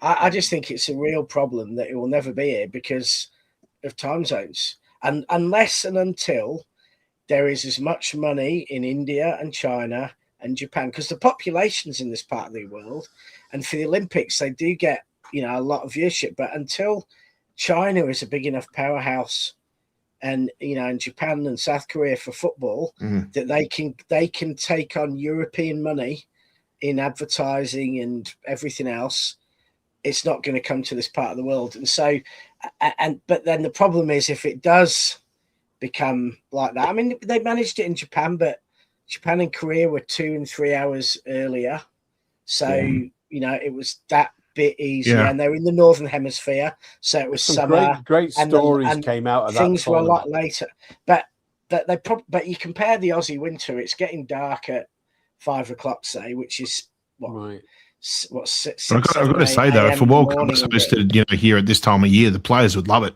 It'd be the most probably one of the most comfortable World Cups in terms of probably one of the best World Cups in terms of player comfort that many players would have ever played. Yeah. Another one too, actually, Rich, I don't know if you saw what Kathy just put here, and this takes me back actually to when we bidded for, and MACCA, you'll probably remember this. Yeah. She said that was because of bribes that Australia didn't get the World Cup. We all know what happened. And said, well, for anybody who doesn't know, we back in whenever it was, the early 2010s, I think it was about $40 million we put towards bids for the 2018 and 2022 World Cup. Of course, that money was disappeared very, very quickly. And I believe for both World Cups combined, we had a total of one vote in favour of Australia hosting one of those World Cups. Yeah. And then a few years later, of course, we tried to go to the high courts about trying to get that money back. It never happened. And I think, too, Rich, just adding to what you said as well, I think another thing on top of that, I think the Australian government and I think the FFA are absolutely terrified of wasting another 50 million or plus on bidding for a World Cup when there's absolutely no guarantees that they'll get listened to again. They know they can get the cricket. Listen to again, they can get the, you know, and we know every 20 years we'll get the Rugby World Cup, we'll get the Cricket World Cup, we'll get the Women's World Cup down here again. Yeah. So they're getting a lot. They get a lot of big sporting events, but it's the same. You see it the same with the golf. You know, it just doesn't work. There's some of the, you know, you've got, you know, arguably 6 of the top 100 courses in the world. You've got brilliant golf course in Australia, and if you add New Zealand, you've got phenomenal golf courses, but it just doesn't work for the TV and the contracts that they've got in the Northern Hemisphere, and that's sadly reality. And the problem with Australia is it's not only the time zone, it's winter, which means it's dark, and you know, it's not the time people want to come down here. They want to come down here in January, December, but then you've still got the time zone problem. But are you if you're talking about time zone here and how that's going to affect the European audience, well, then I'm sure FIFA wouldn't really be too concerned about where the viewing audience comes from. They'd be concerned about where the majority comes from. And so when you think about it, 60% of the world's population alone is in South and Southeast Asia. And they're watching this World Cup in worse zone times than what we are. Slightly worse, give or take, depending on how you look at it. How much do you get for an advertising slot there? How much is FIFA getting in the contracts from there? And that's the thing. It's about where you sponsors. Just the numbers. Or do you think it doesn't really matter about viewership? All they care about is getting the big deal. Because I mean, what was it? DAZN? Nobody wanted the broadcasting rights to FIFA, and then DAZN come in and throw something like $3 billion at it or something, didn't they? Yeah, I don't think it was that right. much. So I suppose they don't really worry about the viewers. I think they just worry about making sure they get the big payment come through at some point. The biggest selling point for Australia. I've got a question. Sorry. Hey, wait. Sorry, go ahead. You go host it in the middle of the summer, right? So the Australian summer, you get everyone to change their calendars like they've done before, and instead of 4 quarters, you tell FIFA you're going to need at least 8 eights. 8 eights. He's going to jump at a hat. That's another 250 million for every 8. We're talking an extra billion in FIFA's bank. Come on, MACCA, you've solved it. But it's interesting, like that's how I used to buy my weed, in 8s. Do you remember that Ali? It was all medicinal, Trade. It was all medicinal. Yeah, sure. Yeah. Remember the Ali G one where he on the way out, people. Yeah, where he was talking to Sir Rhodes Boyson about staying metric, and he's going, "Oh yeah, no, I don't like metric. You know, I know all it's McCourters, and all that, and all that." When we were students, it was teenths. You didn't call them 16ths; they were just known as teenths. You get about 4 spliffs out of one. Yeah, but a question I want to ask, right? Because a lot of Americans have got interested again, but there's loads of reasons, good reasons why he can't be successful there. But I think one of the reasons is that they've got 2, maybe 3 dominant sports. Australia has 2 dominant sports. Is there it's a hypothetical. Is there a theoretical? I'd correct that. Australia has 3 dominant sports. Well, cricket, because cricket doesn't compete. 3.5. Cricket's seasonal. Cricket seasonal, But so is baseball. So is there a theoretical limit of 3 sports that any country can be as obsessed with? You know, it's like, it seems to be, we got 3, mate. We're full. We don't want football. Do you know? It's is it a thing? I'll give you a couple of reasons where society can only handle 3 sports and 4 is too many. Well, Trev, how did Qatar get it then? Oh, they paid a massive amount of money, of course. Qatar effectively. Yeah, Qatar gave something like $3 billion of stadium stuff to AFCON. Blowing your question out of the water. But I wouldn't be AFCON because Qatar's an AFC, is an Asia. Conference. They had the Asia votes. They built about 8. They basically made their stadia that could be taken down and rebuilt in Africa. So they basically built 8 stadia and said, we will basically take large amounts of these stadia down, and you'll get the floodlights, you'll get all this, you'll get that, and you can build 8 stadia in countries in Africa that didn't have any big stadia. And they did that. It's like the equivalent of the Chinese going and building power stations in Africa to get their investment and get control over infrastructure. They did that. But I did some work about 8-9 years ago with the company who were the consultants who basically did the pitch work for the Sydney Olympic bid, and they worked as part of the Olympic bid for Sydney for a number of years. And Sydney's strategy was at the beginning, we'll get 10 votes in the first round. Yeah. But our strategy is not to go out and get first votes. Our strategy is to go to Africa and say, we know you're going to vote for this country, but if this country goes out, what do we need to do? What would you like? What events would you like for you to change your vote to us? And then they went to the Americas and they said, we know you're going to vote for St. Louis or wherever it was that was in that one. We'll go get shit. And they basically realized that there was 3 places. I can't remember, like Manchester was 3rd favorite, Sydney might it was us, Manchester and Beijing, actually. Yeah, but I think Beijing was the heavy favourite. They were the heavy favourite, Australia went out and thought, how, when Europe doesn't get Manchester, do we make sure that Europe votes for as many European countries? Because you don't vote as a block. Like in football, they nearly always vote as a block.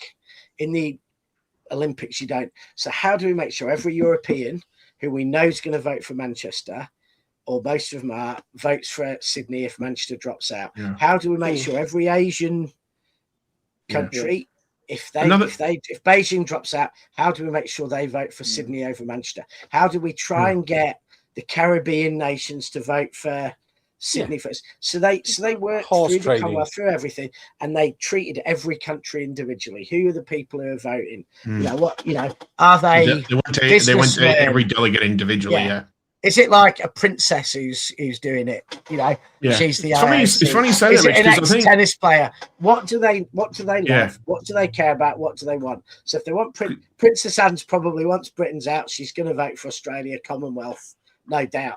But what she likes horses. What are we doing to make sure it's going to have amazing equestrian facilities? And they treat it like that. And Australia in the world of football, for Australia ever to win a World Cup, they've basically, firstly, they've got to get Asia on side to really seriously back Australia, which is doubtful because there's probably other Asian countries that think at some point they can do it. So and especially when you look at it too, mate, because Australian football has virtually no say in the AFC conference at the moment. Yeah. Could they, for example, have a group in Singapore, a game in Jakarta? Could they bring in a couple more Southeast Asian, because that might help you get. I'm sure, what can you do to get Japan and Korea and China on side because it's in their time zone? And just really, really work it like that. Then what do you do to get, Africa on side to vote for Australia? And also it's probably influential people as well, isn't it? High profile. Well, it's funny you mentioned. It's funny Rich actually mentions that, because I believe when the initial bidding went through, the first one, I don't know if it was IOC or I think Athens was actually pushing for 2000 because they wanted to be, obviously they're the spiritual home of the games, historical home of the games. So they wanted to be like, games of the new millennium, it should be in Athens and that sort of stuff. And then when they realized that at that time they couldn't afford those Olympics, they basically, I think either Sydney went to them, as you put it, and basically said okay, well, we've got your vote. But then I think when 2004 came around with their bidding process, I think Sydney was one of the first, Australia, the AOC was one of the first ones to basically say, no, we think Athens would be suitable for that. I believe they ended up having some sort of agreement about it or something. Yeah, and so they've got to they've got to get. So there's sometimes there's a mutual understanding with that. Yeah. But in football, it's a lot more about money. than the Olympics, and it's if you've got the stadium, it's also I was going back to what we were going to talk about earlier. Like if you get the Olympics, you've got to build sporting venues of all these minority sports where most countries don't have facilities for them, but you've suddenly got to have a hockey stadium which can have like 10,000 people, a basketball stadium that can have 20,000 people. So you've got to have all these stadia that an average country doesn't have, whereas most European countries probably could cobble together, certainly them and the neighbours, enough stadia from football to get 40,000 stadia or whatever it is. Saying that though, Rich, I can't believe they've given the green light to doing the rowing in that is it Rockhampton? I can't believe they're so confident about it either. Like, how can they be so confident that a river that's got crocs in it? They're doing the rowing. Oh, that's right. I was wondering. I just briefly saw that the other day. Something about what they want to do. They want to do rowing for the Brisbane Olympics in croc-infested waters. Yeah, I think all rowing. One thing's for certain. One thing's was. Hang on. One thing's going to happen. We're going to see every single race is going to have a new world record. Listen, if you want me to watch rowing, right? All rowing should be in croc-infested waters, with perhaps some kind of flaming balls that shoot across as well. So all in the boat. But they've actually signed off and cleared it. You know what I mean? Brilliant. Wow. I am watching that. I'll be glued. God, absolutely glued. Do you know what that reminds me? Bridges throwing old chicken in there near the boat. Yeah. You know that now say. I mean, this is one for you, Governor. That the crocs are coming south every year. Crocodile territories go further south, right? Because there's like 6 times as many crocodiles as there were 20 years ago because they've been protected. So we're down to like 10,000 crocs or something, and I think the estimates are over 100,000 now. But they're spreading out because I think it's 100,000 just in the NT. Yeah, Rich, I think it's 100,000 just in the Northern Territory. Never mind fucking Queensland. Now there's all these things. When is it? When we get floods, you get crocs down. They come down with it. But there's all these. There's all these rumours now that there's crocs living. Is it north of Brisbane? There's some like. They reckon we've got one swampy in kind of areas off River in Maryborough. Yeah, they reckon there's still one there, 4 foot, wow. 4 foot croc in the Mary River. They keep getting sightings, but they can't catch it. Jeez. Someone released one in Narrabeen Lagoon a few years ago, but they rescued it because it would have died in the cold. But someone released 3 foot. It's not the most ideal time of the year. If we're doing Blues Down Under in December, I'm sure I'm going to see one going past a reserve here in bloody King George's River. I'm sure I will at some point. Is that a log? No, it's not anything but a bloody log. I love that. Did you see that? Did you see that footage on Channel 9 News? Maybe it was last year, maybe it was the year before, about the guy who runs a pub and he's got a croc that comes up to his pub. His pub's quite near the water, and he goes out with a saucepan and he hits the croc on the nose with a frying pan. That's it. No, the best one was the video of that where he goes down the shoe off the croc, and then it charges at him. He just smacks it on the head twice with this stainless steel pan. But then someone's edited it with the end of a Tefal ad. Perfect advertising, it's just brilliant. Someone needs to edit and he's being interviewed. Mule Train. Do you remember the Mule Train guy? Yeah. Governor, you'll remember the guy. He used to be on Opportunity Knocks. He won it, and all he did was came on with a metal tray, and he sang this song, this old country and western song called Mule Train, and he went, "Mule Train," and then he used to hit his knee and hit himself on the head with a metal tray. So it was kind of Mule Train. And then there was that for weeks. Yeah, and then there's that even better one. There was that even better one with that guy who was at the pub in Broome and broke into the Broome Crocodile Park to hug a crocodile or something stupid. He got bitten on the leg, managed to get out, and he's back in the pub. Yep. And he gets a beer, and then someone's looking at him, and there's a pool of blood starting to spread on the floor under him. Someone goes, "You right, mate?" And he goes, "Oh yeah, I just got a little nip." And he looks down, there's this pool of blood, and then the paramedics come in, and they had it all on on the CCTV footage. He What? climbed into this crocodile with this like 4 or 5 meter croc, tried to give it a hug, got bitten, and got out and went back to the pub. That's Australians for you. I mean, you know, you're genetic. You're like the guy in. Rich, you know, there's people up there. There's people up there too that, like, when you pass away and you get cremated, you can actually, if you want to, because some of them do up there. That's how mad they are. You can actually take a portion of your ashes. They'll mix it in with like the meat that they feed the crocs up there at the croc parks and everything like that. Yeah. So it's like if you want to, like, you can basically feed yourself to, after you pass away, you can feed yourself to the crocs. I do reckon there's a level people up there that do that. It's madness.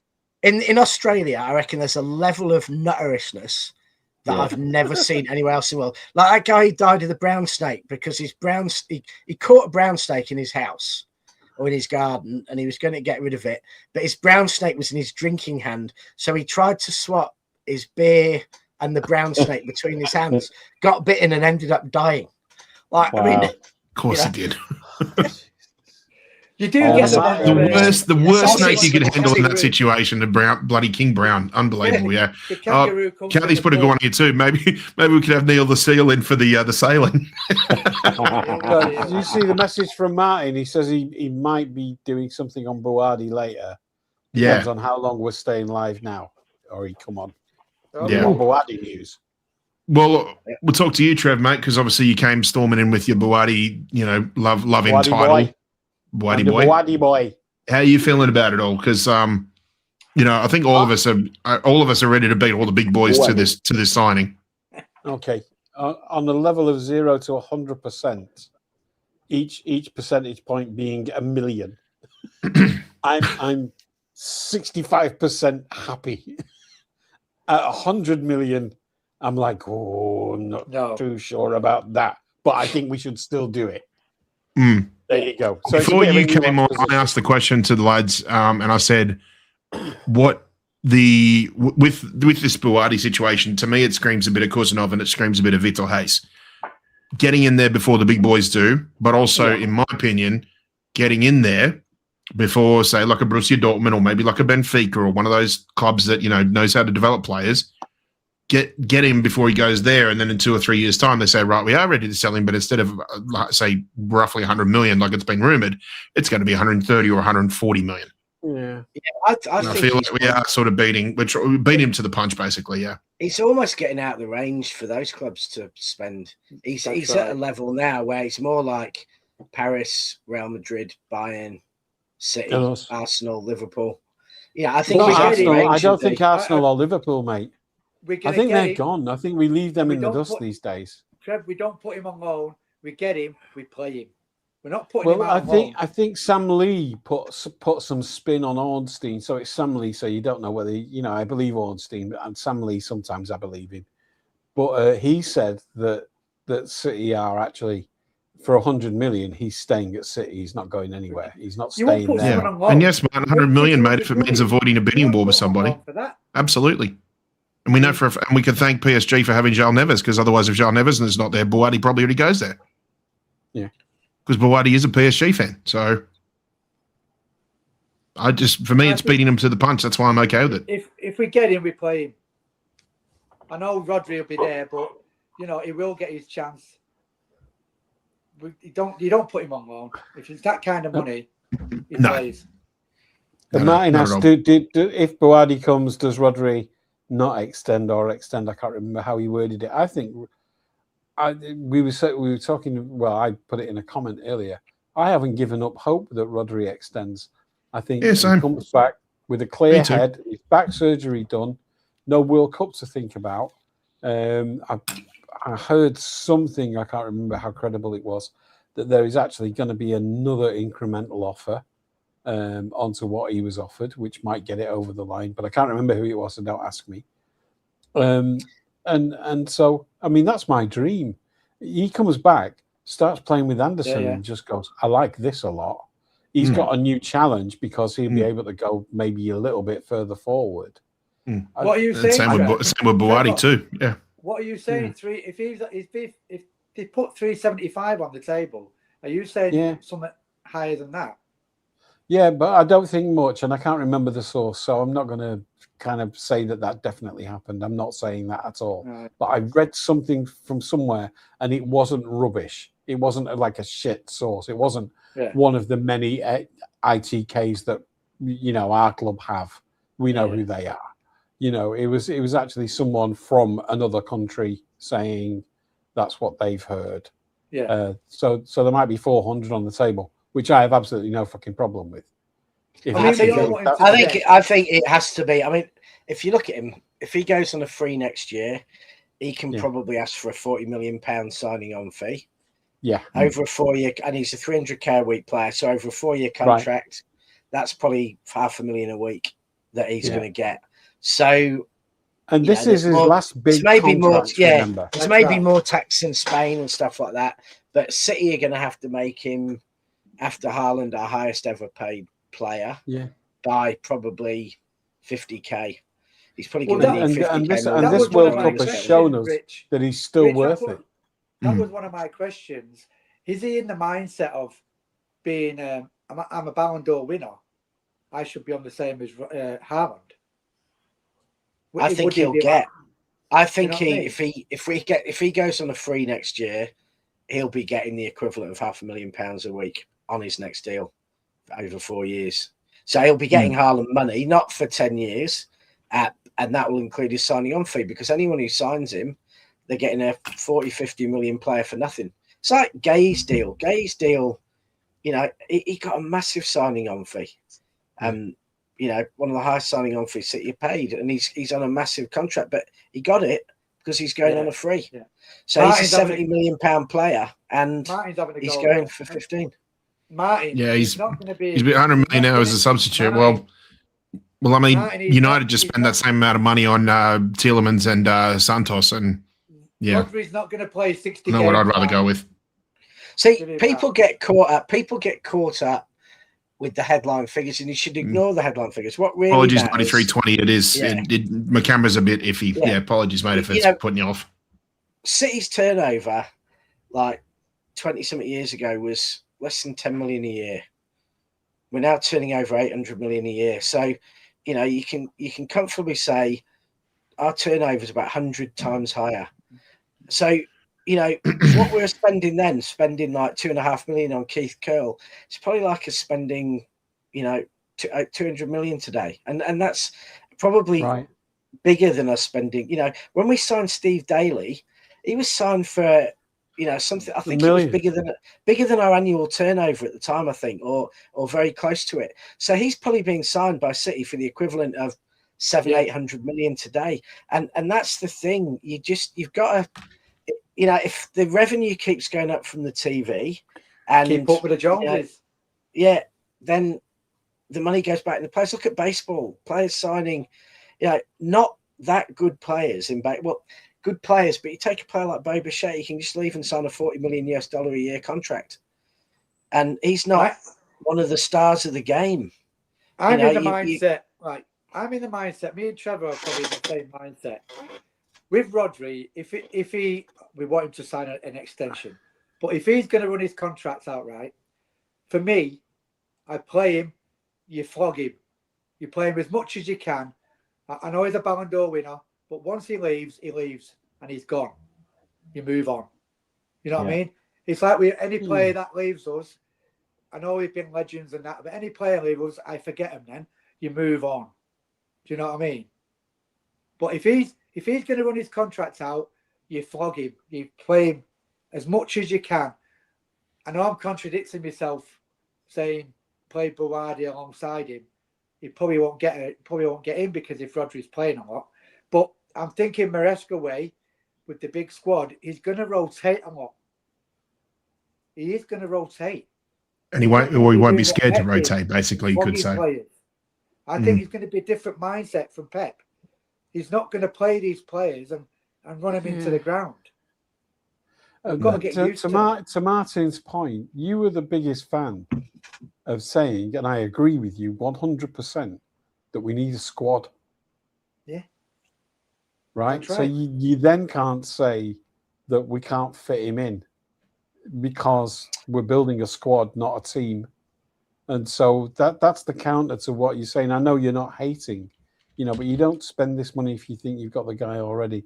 Yeah, but you do, because we lost somebody who plays in that area. Well, we've lost 2 players. We've lost Silver and Stones. Also, are we looking at this knowing full well that other players are on the way out as well? Yeah, and we've seen what happens. I mean, it's weird because for us, we feel like players should be out before anybody comes in, but maybe the club's pulling the trigger now on it because maybe they've heard rumours that maybe other big teams are going to go after him. What it comes down to is the players. Are they prepared to stay? If MARESCA wants a big squad, the players like Reinders and Nico G and that, all right, might play a different system. I think he will use players that didn't get played by Pep. But if he wants a big squad, you need a good bench as well. So it depends on the player's mindset. Do they want to stay or do they want to go? And Pep was quite magnificent at handling that because he did have bigger squads and great. We've seen Mahrez sit on a bench. We've seen everyone sit on a bench under Pep. He did settle on a team usually after Christmas, and that would always be. But before Christmas, everyone's position was up for grabs. But I think he rotated. I haven't got the stats for that, but that's my gut feeling and watching it over the years. And I do think that cost us a couple of Champions Leagues. I do think that not rotating enough meant that we weren't able to prioritise the Champions League at the same level as we could have done, and we played tired players in games that. And in the Champions League, it affects you. Like in the Premier League, everyone's in the same boat. So when you play Arsenal, if your players are a bit tired, Arsenal's players have played a load of games. Liverpool players, they've all played, apart from United, who had a 40-game season, they've all played a lot of football. But you see every season at the end of the Champions League, and I see it more and more now, even than 5-10 years ago. In the group stage, the English clubs look the best because they're as fit as their competitors from Europe at that stage. By April, the English clubs are tired and the continental clubs generally are not. PSG have had a dolly of a season. They don't have to play at 100% for more than about 10 games a year. Real Madrid and Barcelona, the league looks after them. They don't have to play good teams most weeks.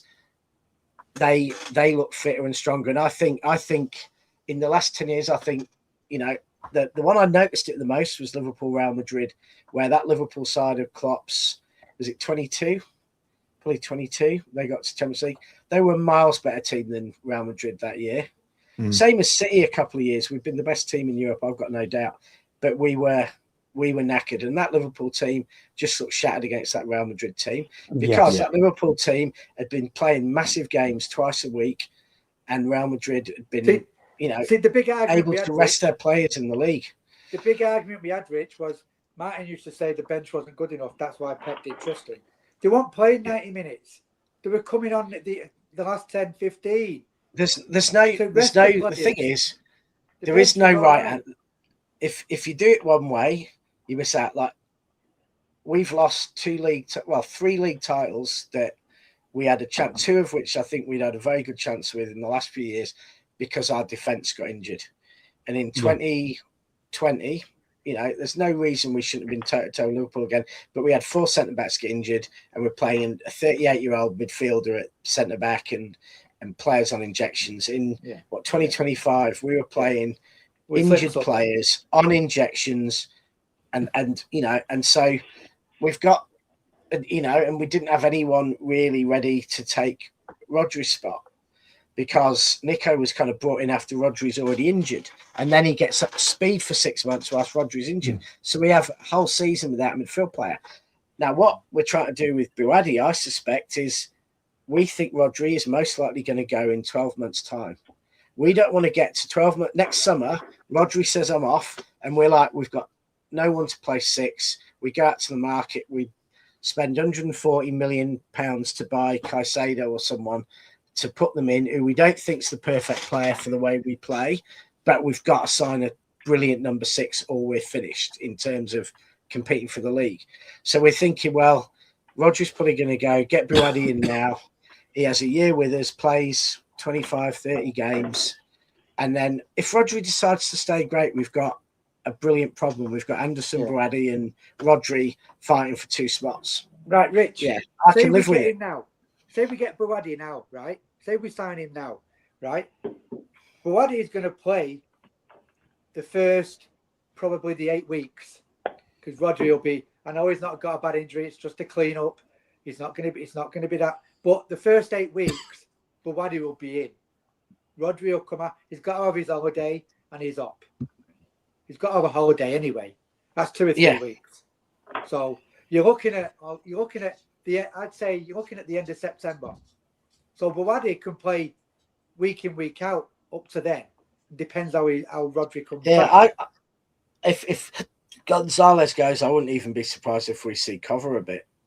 You know, he actually, I saw one of his games in the World Cup. I love Cover. Do you guys think it'll be one or the other if Nico G goes, Cover stays, vice versa? I would definitely keep one of them, and I'd keep it them makes. all. But if we sign Buwadi, I just don't see. I don't see the point of having Reinders, Cover. I think you sell one of them. I'd rather keep them than buy young players, and that you're not going to use them. I don't want the Chelsea way. I'd rather keep what we've got. I just don't know why Cover doesn't get any love. Well, he was injured. He was injured, and he's injured a lot from that. The older you get, it's harder to shake them off, isn't it? Apparently so. I'm I'd still shake him off. But I've always liked Cover. There's always a good player there, and I've always believed too that if Madrid come in for you at some point, they obviously there's enough people there to know a good player when they see it. I am loving this Martin's comment here. How is that fair? He spent the last 6 months absolutely berating anyone who says it's not fair about the way James Trafford's treated, that football isn't fair, that football isn't about fairness. He knew when he came he'd have to fight for his place and everything. So Martin, if you think it's not fair, go back. Obviously your signal's good enough. You can jump on. Yeah, go back. If your signal's good enough to chat, your signal's good enough to jump on. So hurry up. Watch yourself talking about Trafford, and that's why it's fair. He knew when he came. Go back scuba diving, clear your head. Yeah, go on scuba, Steve. Go and find Nemo.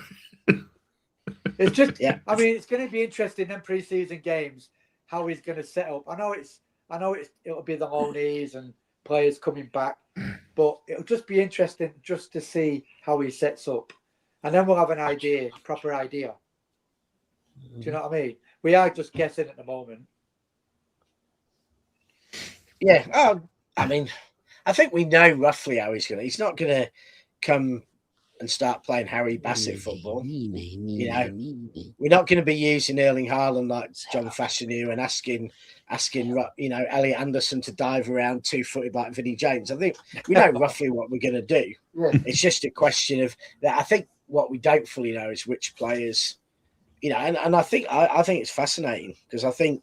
We talked about the centre backs. We've got 4 really good centre backs, and you can make a case. You can make a case for so many combinations at centre back. That's what Everyone's saying as if Kuzanov's a definite, but in my mind, Kuzanov's probably still the 4th choice of the 4, because to me, it's very hard not to put. Gay has had a couple of quite exceptional seasons.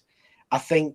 Gvardiol, to me, still our best centre back. Ruben Diaz is especially if Rodri's not there, kind of the leader of the team. Yeah. So, to me, Kuzanov's still probably 4th choice of those 4. And yet, most City fans, certainly online, would talk as if Kuzanov's the first name on the team sheet. Then we've got, I think O'Reilly's got, unless he goes into midfield, he's got left back sewn up. I think competition will come in for Nunes. Donna's probably starting. Anderson will start. And Rodri, let's be honest, if Rodri comes back next season like he has in the World Cup, he would start for any football club on the planet. And honestly, I'd be gobsmacked if Real Madrid didn't come in and whack 50 million on the table for him, because he is so bloody good. That would pay you back in one season. If you want Spain, I just think it's madness of them. Real Madrid have this huge liquidity problem. Yeah, well, You know, at the they moment. do. It's serious. Well, The election. Sorry, Yeah. Martin, are you still getting out of your wetsuit? and Vinny wants Can you hear me? $500,000 I was pay noise. rise, doesn't he? Can hear you. Right. My whole point is, listen, I understand the building a squad, and yeah, I did say that. Totally agree. When you're dropping 100, whatever, that is different, right? Because my idea was, maybe it's in my own head, the £100 million player becomes the first team, and the £50 million player goes to the bench, for example. I know it's not that simple, but I'll Rodri's going to play. So Buhandi becomes his backup. So where does that leave Nico G? He becomes third choice. I thought he was leaving. Well, apparently he's not. I don't know. This is what I'm saying. So are we saying footballers are happy to play every now and again? Well, if that's what all the players thought that way, you'd have no one, would you? You'd have no one on the bench. You'd have no squads. Well, Governor, Nico G, when Rodri played in January, Nico G didn't play, did he? No. But we're talking about a different manager now, though. So we don't know. He wants a big squad. Right. So do you keep 6 midfielders up? But we're not. But this is it. I mean, you still got to have a strong bench. I suppose. I know what you're Look, I saying. suppose the discussion is basically, well, certainly the context of the discussion is a lot different to say what it was if this was, say, 12 months ago when Pep was still there, maybe, Martin, because again, there's so many variables now with the new manager, and especially a new manager that, from all accounts we know, seems to be a bit more ambitious with players and player rotation than say what Pep did for years. So maybe I totally get what you're saying, but sometimes maybe we've got to look at it a little bit differently to what the norm has been for the last 10 years.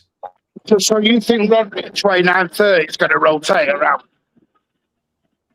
No, I am contradicting. I don't know. I really don't know, because I don't know enough about MARESCA, but I also, by all accounts, know that he seems to be a little bit more ambitious with actually giving more players playing time than just having that sort of fixed 11, or as we've always talked about, as I call it, the fixed 11 plus 2 or plus 3 that he always does basically from January till May every season. I think where Rodri is always going to play, if he stays and if he plays like he has in the World Cup, we are going to start him in every single important game, because he is playing at Ballon d'Or level this World Cup. He's been quite exceptional. Yeah. I think has looked the best midfielder in the world, which he was before his injury. He was the best midfielder in the world. He's looking like that again. If he stays to City for a year, or even if he renews, I think he'll stay for a year, because I think he'll get a massive payout, you know. But he's going to be playing every big game. So that does mean that Buhandi, in his first year as an 18, 19-year-old, might start 30 games, but none of them will be the 30 or 35 biggest games we have all year. Yeah. And that's what he gets. I think Sayo Ibrahim is getting a bit carried away there. I think he's talking about Buhandi. His comments gone, but he said, I really like the signing a lot. He is clearly better than the current midfield we have. Calm down a bit, son. No, I don't think he's talking about us in general, about money online. I mean, there are going to be ones that will, but I think at the end of the day, we're looking at every time there's a signing come in, usually the first thing we do is, because I know a lot of people have the habit of being like the big shiny toy. We try not to do that. We're usually like, okay, well, if this one comes in, what does it mean for player A? If player A comes in, what does it mean for B, C, D, and E? Yeah, there's going to be it has to be a lot of movement, and given the fact that this over the last 12 months, this was the biggest squad that we've had in quite a while, there has to be a lot of movement going on. But again, I think it comes down to what we've been pushing, for weeks and months now, basically, Martin, where you've said it, I've said it, I'm sure Rich and Trev and Gov have all said it too. It's like, we need to get some outgoings moving before we have the incomings. Now, City seem to be doing it in reverse at the moment. But that's my point. So Governor just said, say Boadi plays 30 games, Rodri plays 40 games, Anderson plays 40 odd games. There's not a lot of games left for Nico Giorgio, is there? And I actually think Anderson might play 50-55 because he is. People have forgotten we've got Anderson. For that money, I'd even argue 60. Anderson's got the engine. Yeah, Anderson's engine is just ridiculous. Yeah. He is just. Yeah. I mean, I think on Martin's point, one of the things might be that the other clubs who could be in for buying the players that we're interested in maybe don't have the chains where they have to sell. You know, maybe their squads are small enough.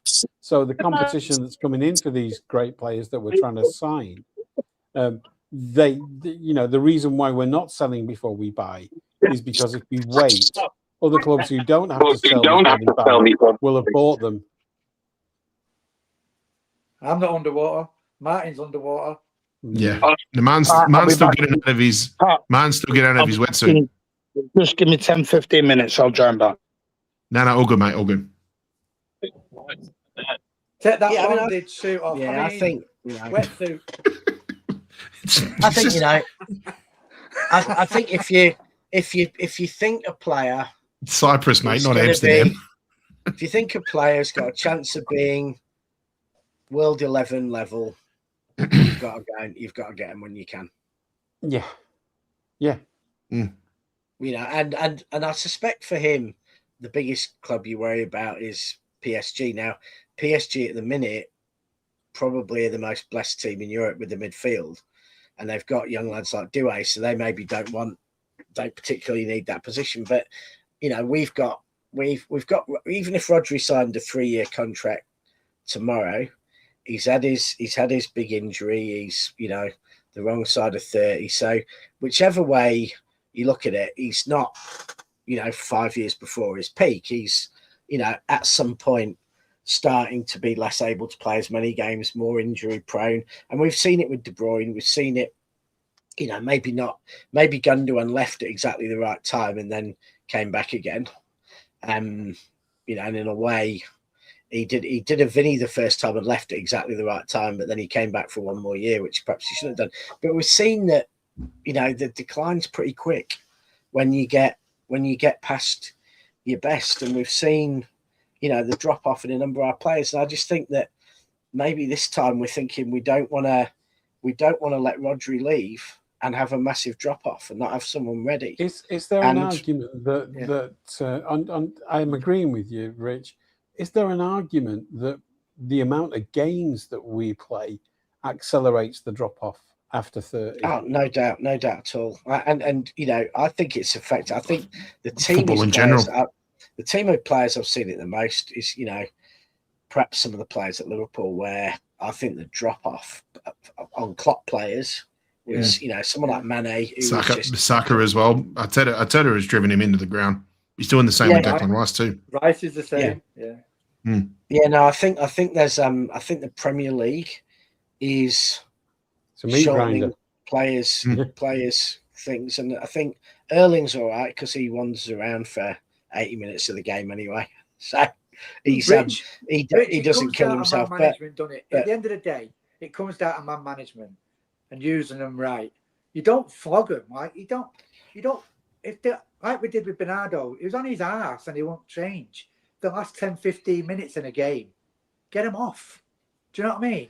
Yeah. And that's the argument for the biggest squad, we did it was in defence, where I genuinely think Stones and Ake. I think Stones was injury prone, but we kept bringing him back from injuries. We kept playing him 3 times in a week, 3 weeks after he was back from injuries. Ake, we kept bringing him back when his hammy wasn't fully done. I think probably Ruben Diaz a bit as well. And I think the problems of the last 2 years probably have brought a much faster end to Stones and Ake's careers at City than they would have been had they been managed properly. That's why I think football these days, Richard, I think it's almost very rarely now do you see a player go past about 15 years of game time. Yeah, not many. I do. One of my favorite stats that I like to bring up is that our treble winning team I had 5 players over the age of 30, and 6 players if you bring in 29 who were turning 30. You know, so the age balance there was perfect. I've never seen a better football team. I don't care who they are and what era. Especially that Real Madrid game, which was just perfection, absolute footballing perfection. I will never see that again, I don't think. It was all of Pep's ideas, all working perfectly.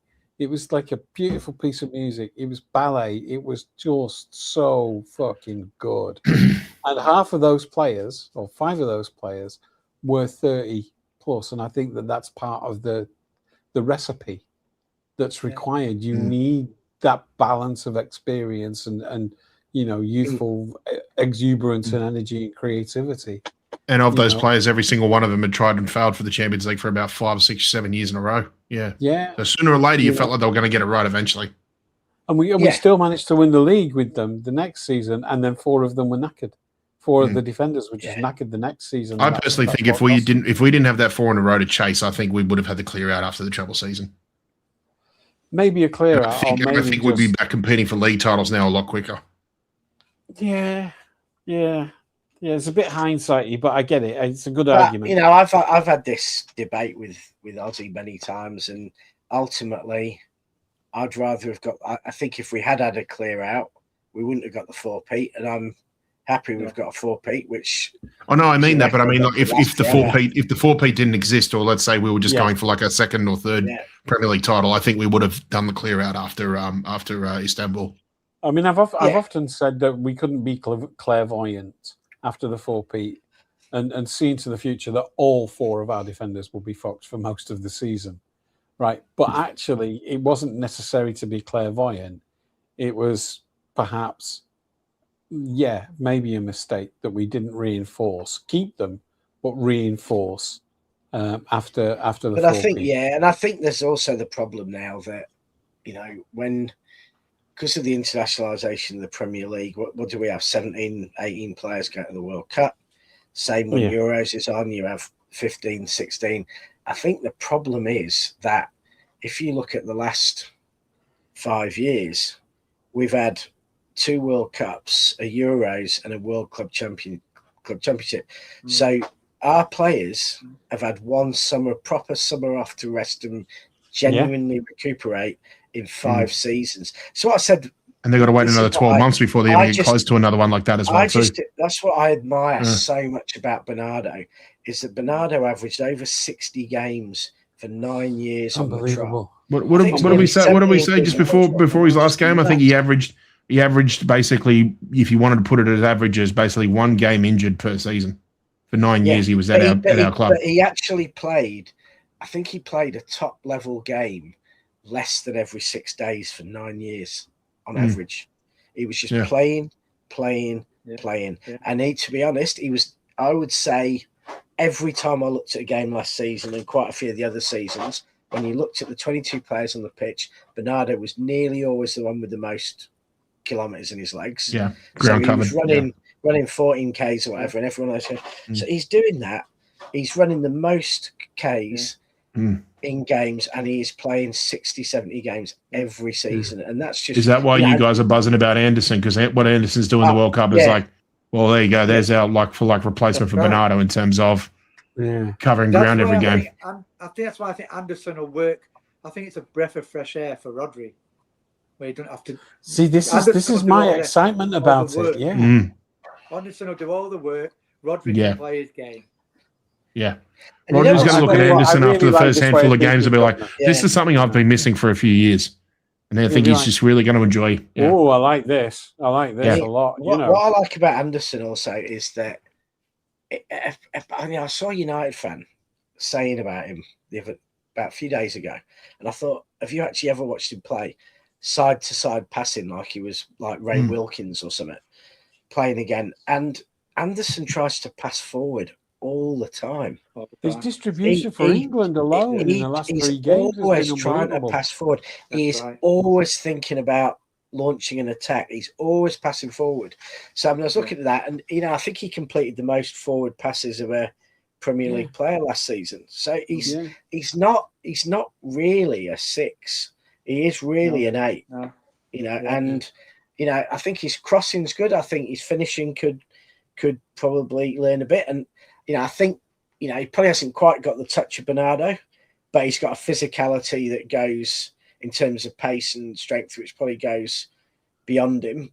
You know, Bernardo so often was his tenacity, incredible tenacity. And like I said to you, Trevor, said to you on the space yesterday about the profile of Berardi, where he can protect the defense. Like Rodri does the same thing. Yeah. But that's the profile of what he does. Yeah. Let Anderson do all what he does. Anderson is a workhorse, box to box. You know what I mean? But Berardi's got that. Yeah. He's got that flair with him, but he's still growing as well as a player. Yeah. Yeah. You know, Rodri's I'd just like to say to Ibrahim, by the way, you've clarified what you said before. Thanks for that. That's really good of you. Now I get what you meant. I didn't quite understand what you meant the first time. So thanks for the clarification, mate. Yeah. Rodri's a complete shithouse. So if he's back playing every week, we have at least got one. You know, you just saw him and Bernardo in that game, and you like, you know, everyone's going, oh, it's just some massive deal. I'm like, no, those two are the two worst losers on the planet. They both fucking hate losing. And they would get, you know, there's no, even if they're best mates, there's no way they're going to be anything other than really on the field if one of them's losing to the other. So I wasn't at all surprised about those two being petulant to each other, because that's the way they are. And you know, good. We need a few players like that. We need a few guys who people trying to disguise it as like, Roger was mad because Bernardo got the move to Madrid that he wanted. It's like, no, this is like this is the Iberian derby. Every time they play against each other, it's always like that. Yeah. Yeah. No, it's not you took my place. You know, it's not like that. No, it's absolute bollocks. I've won, you've lost. Yeah. Yeah. Do one. I'll be back in 5, lads. You're up. Okay, that's fine, man. All good. Looks like Martin said he'll be on in about 10 minutes, so I think we can go for the. How are you for time, Rich? You're not too bad. I can go till 11 or so. I do want to get some sleep, so I want to get up at 5:15 or something tomorrow. Yeah. Yeah, I don't know. Okay. I'll try. Yeah, I'll try and get up for the game because it will be. I think it will be an absolute cracker. But I can also watch the replay at work. I don't know. We'll see what happens. Yeah. Hopefully, as long as you're not flying the plane, I'm all right with that. I'm not a pilot. I told you this before. It's okay. I know you're not, Pat. I was just sort of just being flippant. I mean, I helped get the planes in and out. Nobody's complained so far. Yeah, you only have to cock it. It's a good hit rate. So yeah, it's good hit rate so far. Yeah. You only have to cock it up once, Pat. Yeah, one and done. Yeah. most people. What's with the Phillies cap today, mate? What's with the Phillies cap today, mate? You're in All-Star mode, are you? Just I thought it matched better. The old saying, in it, you've got one job to do. Yeah. He went really well till he decided to watch Spain against France. Yeah. And then there was well, joke's on you. I'm on tomorrow afternoon, so the game will be long finished. The game will be long finished before I even set foot in my office, so that's 25 planes stranded. Did you see? I saw talk about a funny thing on an airport story for you. I was listening to this interview with I think it was with Steve McLaren, but he was talking about John Terry when England landed. I'm not sure if it was for the World Cup. I think it might have been for the beginning of the World Cup in Russia, and they get on the tarmac and they're stuck on the tarmac, and the thing comes over the tunnel saying, "Afraid you're going to be stuck on the plane for about 4 hours till a gate comes in." So John Terry gets on the phone to Abramovich's main man, who he knew quite well, and he got on the phone to him and said, "I was wondering if you could just get hold of Roman for me. We've just been told we're stuck here on the tarmac for 4 hours. We're meant to be playing in, a day or two's time, and it's not really good enough." And apparently, about 4 minutes later, comes over the tunnel. We found a gate. We'll be taking you in. Oh God! And this guy had got hold of Abramovich. He'd phoned like the head of bloody Russian airspace or whatever, and said, "Right, can get it in." Unbelievable. Yeah. Jeez, bloody hell. No, I thought I was referring to me before about work. I was thinking more along the lines of like Gary Larson's Fireside Comics, where you had the guy with in the orchestra holding one cymbal, and it just says Kenny stuffs up. I'm not seeing. I don't know. Me and my dad still get a good chuckle from that one anyway. Kathy says, Pat, who do you want to win? Who do I want to win? I want England to win. Who do I think will win? I can't decide. I think it'll be whoever wins France and Spain will win the World Cup. That's my thought. That's just how I see it. I'm thinking England, Spain at the minute. And I think England can beat Spain. There could be a shock there, yeah. Could be a shock for Spain beating France. I still think England's best chance in the final is against France. I think France can be got at. Yeah, I still feel like if Spain on their day will just pass England off the park. That's the only concern I have. Yeah, but I might be playing right back for England by the time they play France. And I'm not sure, I'm not sure England's fullbacks are ready for France. I love Nico O'Reilly, but I'm not sure if him and Konza are ready to deal with, Mbappe's movement out wide, Dembele, Barcola, Elise. I don't know. I prefer Spain because I don't think Spain score more than a goal. Between France and Spain, Kelly, I don't know. I think it'll go to penalties. I can't decide. Yeah, I can't. I can't decide. Can't pick it. Yeah. Nope. I reckon if they played the game 20 times, I reckon a good defense beats a good attack. But in a one-off, who knows? But I do think France they've got, Yamal has been pretty quiet relatively compared to, what's been expected of him. Yeah, and he might have. And all the stars have had a massive game, so you kind of wonder, is his moment he might just still turn to come? Yeah. His moment of magic. I mean, he was pretty good against, Belgium, but is his moment going to come? The Spanish looks so good in possession, so bloody good. Yeah. But they are but France bring a different level of problem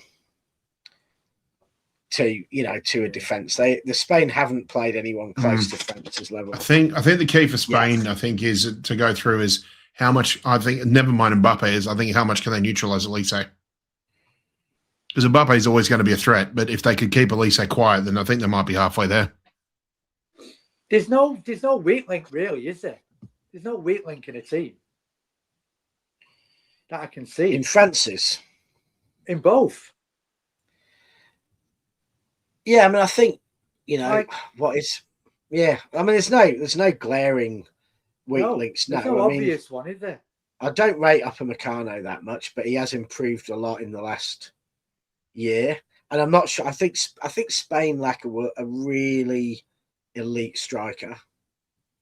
Yeah. I don't think, what's his name, Jose Muriel-Athabal. He's a great golfer, but I'm not sure he's, he seems to be playing. So I'm not sure. They lack a Raul today. Yeah, they lack a Raul. Where they had a truly elite. Actually, Olazabal is one of the best iron players I've ever seen in the game. But great, then again, there's no Olazabal without Seve, and Seve for me is still one of the greatest golfers ever. I love Seve. But it's almost like scores goals when he wants. He scores goals in important games. Yeah, I think, but in a way, I think Spain almost coached strikers out of existence in Spanish football because they got so used to being able to have false nines. Like I saw David Silva play false nine, Fabregas quite a bit. They really, once Raul went, they almost coached strikers out the game. So it's almost like your strikers actually attacking midfield, So they kind of have this different way, but they haven't even got a. They never seem to have a tall striker, did he? Either a tall one, if they did have one. No, I think the only one I can think of is Torres. He was pretty tall. Yeah, we never seem to have a tall striker. Like you say, they'd rather play a false nine or something. Yeah, true, Sally. I think they're all difficult to call. I just think now it's semi-finals. There's just so much at stake. So I'm excited for him. But if people ask me for a pick, I don't know. I really don't know. I think this England-Argentina, the Argies, it's going to be such a physical game. They're going to get stuck into each other, I think. Big up everyone. Big up LB for the raid. Big up everybody. Thank you so much. If you guys just give a like on the way through, much appreciated as well. So obviously, talking the big stuff about Buwadi. Martin will be on in about 5 minutes or so, guys. So if you want to hang around for a little bit, we'll certainly have a chat. He's got a few things to say about, the rest of the squad and what it means, with potentially Buwadi coming in. So it'll be a lot. Yeah. In his career, Alathabal's averaging about 1 in 3 in or slightly worse than 1 in 3 of matches he plays. Whereas Kane, Kane's about 1 point every 1.3 games. Messi's about every 1.2. Mbappe's, about 1.15 or something. So, that's the big difference. You got 3 clubs with just absolutely elite strikers, and you can argue that Argentina are not far off having 2, because Alvarez, bangs the goals in it. So hell of a goal, by the way, too, against the Swiss. That's Spain's weakness, but their advantage is, like a Pep side, are you going to actually see the ball, or are they just going to be playing around you for 5 minutes? Because they keep the ball and they don't give away chances. They don't make many mistakes. No. So yeah. And just before Martin joins us, what Stevie Blacks also said, what was the Aussie press like about Australia's World Cup? To be honest, mate, you can tell which ones are pro AFL and NRL, and the rest of them would be more than happy to have a World Cup, to be honest. So depends on which ones you look at, which media outlets. But yeah, there's. No, I assume he's asking about Australia's performance this World Cup. Performance. Oh, sorry. I thought you meant hosting the World Cup. And that's very positive. No, very, very positive. Yeah. To be honest, mate, we were going to ride the positivity train straight after the Turkey game anyway, because the fact that we executed our game plan so well in that game as well, and because it was all the talk going in as soon as the draw came out was like, on paper Turkey is the toughest toughest team in the group. They've got probably the strongest players.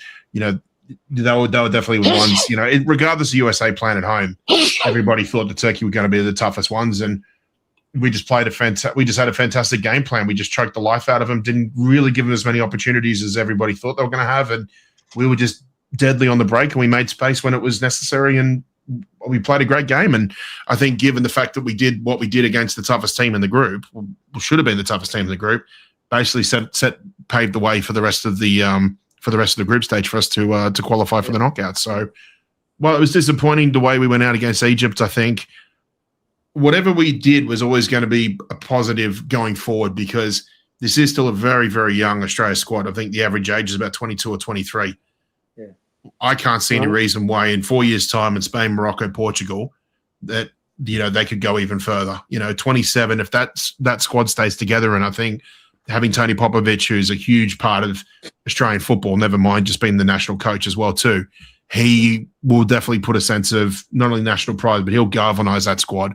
Not just the current squad, the ones that played every day, in the USA and Canada, but the full squad, the ones that will be there, to play, every few months and that, whether it be friendlies, whether it be Asia Cup qualifiers, whether it be the actual Asia Cup coming up in January next year. Keep in mind too, guys, Kuzanov will be out for a few weeks as well around that time.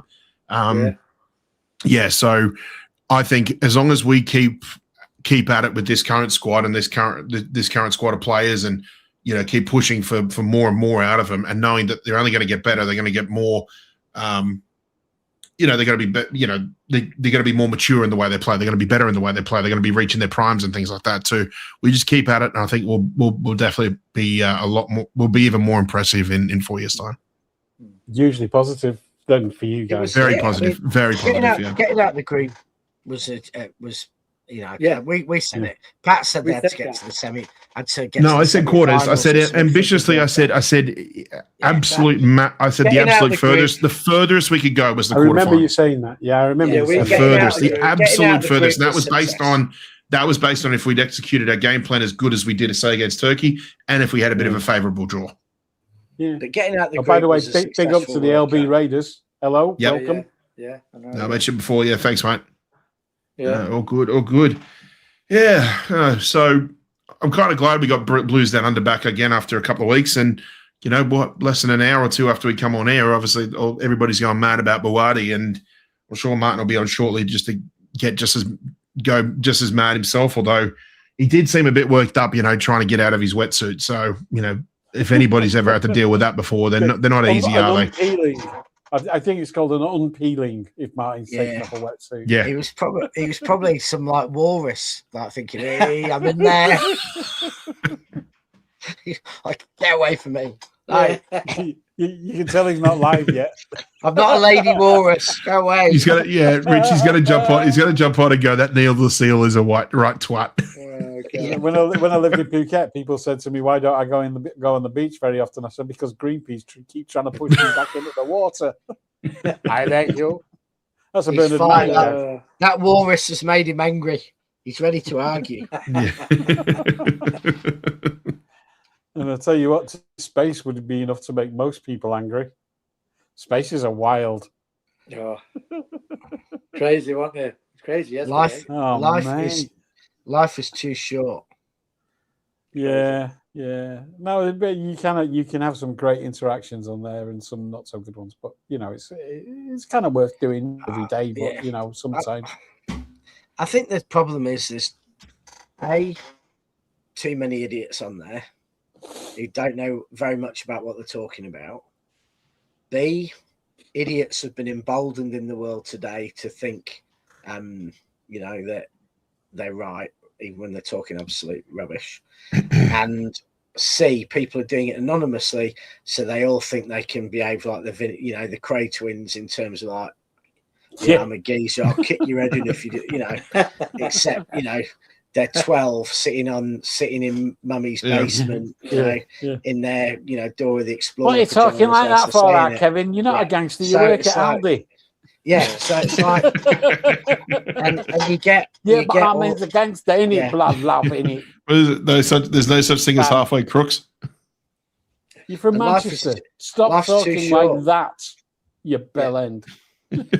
Life is too short for that show. Aye, right. You want to belly on me off this well stiff. Mind you though, like that was how funny. How funny was it seeing Ali G in the crowd at Wimbledon? Yeah, but it looked like an old joke now. A little bit. I don't know. But like a joke I've heard. If the comedy is the same as what it was 20 years ago, I'm fine with that because it was classic. It was brilliant. You won't get away with that. Especially when they had Posh and Bex on the show. That was brilliant. Yeah, you probably won't get away with all stuff like that now. Possibly not, yeah. You definitely have to be like an After Dark sort of show. Like, what was that? Mrs. Merton did it better. Mrs. Merton did the same kind of thing, but better. Yeah. To get famous people on and asking them stupid questions. Yeah. You know. So I'm still having a laugh over the Olympics with the rowing and that. Yeah. No, but Mrs. Merton's best ever line, she had Debbie McGee on, who was the assistant to Paul Daniels, who then married. And she said, "So lovely, beautiful, young Debbie McGee. What first attracted you to bold multi-millionaire magician Paul Daniels?" Yeah. Absolutely brilliant. Brutal, but brilliant. Yeah. She tried to take the piss out of Bernard Manning as well, didn't he? But he gave it her back. Yeah. I like Bernard. He used to get, if you were a nurse from Crumpsall Hospital, because his mum was in Crumpsall Hospital for a long time. If you were a nurse from Crumpsall Hospital, we had a code word. You give them the word when you went in. They send you a tray of drinks over. You're brilliant. Yeah. Lovely fella. Yeah.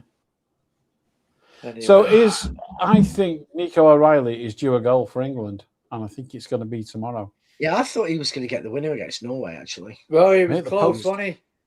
Hit the post, you know. Yeah.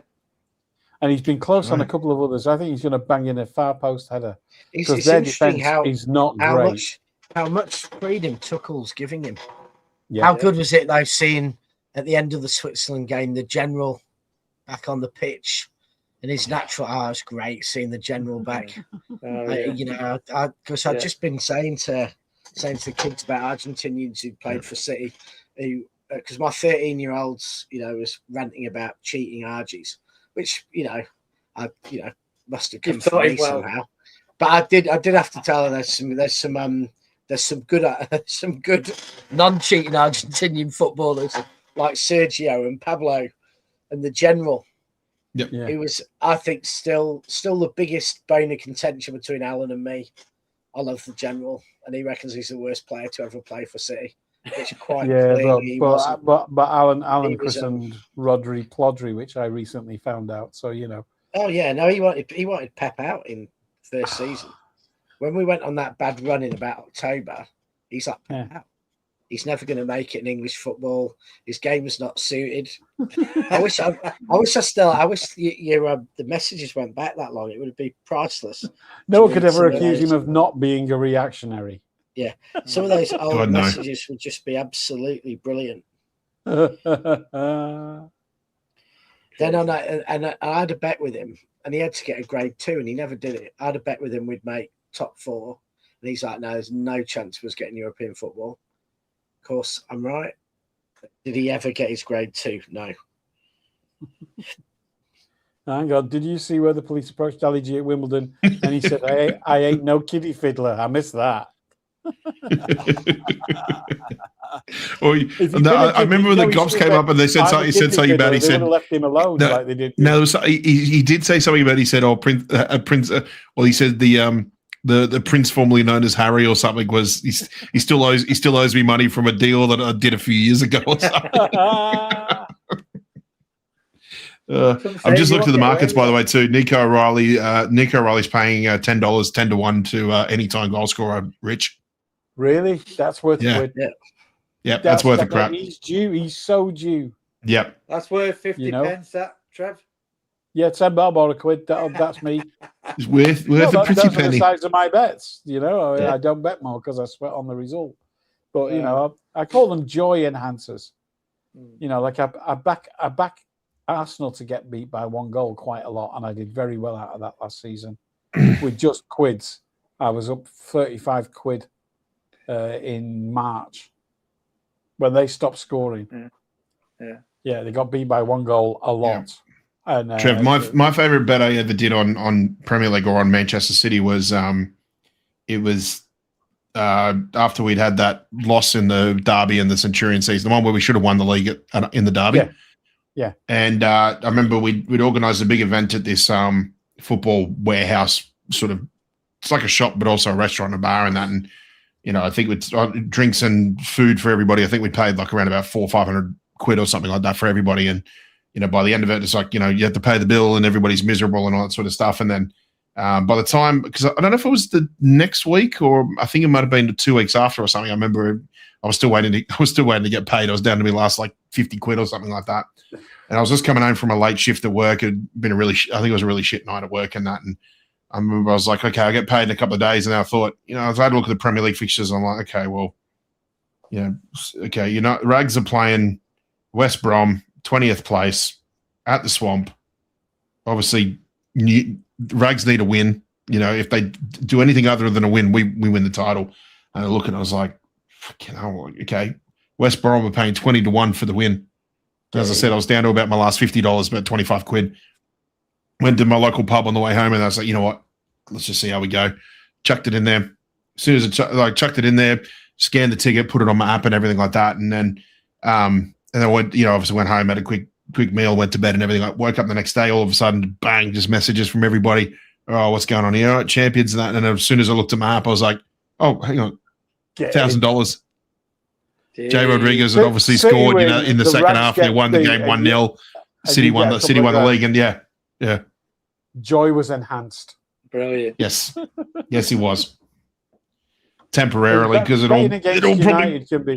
betting against United can be really profitable early on in the season. Oh God, yeah, absolutely. Just back them to lose every game. Yeah, and put it by a goal or whatever your feeling is, whatever your analysis is. Because the sentiment in that market is obscene, because all the Rags are backing them to win everything every game until they learn their lesson that this isn't that and you're still shit. And it kind of calms down about November, but you get decent odds about them getting beat up until about November, until the United fans realise that it's fucking Groundhog Day. Yeah, as soon as we got the LB Raiders in, can we put the Buardi question out again? What do you reckon? Because a load of LB Raiders. Of course we can, yeah. But I mean, I was also going to wait until Martin gets on as well, which it's been a very long 2 minutes, by the way. Well, a bit of foreplay for Martin. Yeah. Can't do much in that wetsuit. Can't do much in that wetsuit, though. Yeah, here we go. Speak of the devil, here we go. Hey. He finally got out of his... hang on. You don't have to show us... You don't have to undress... oh, there he is. He's having his was that Benson and Hedges waterproof as well? Also, yeah. How did you have a fag through that snorkel? Because you won't just imagine coming out, smoke on the water.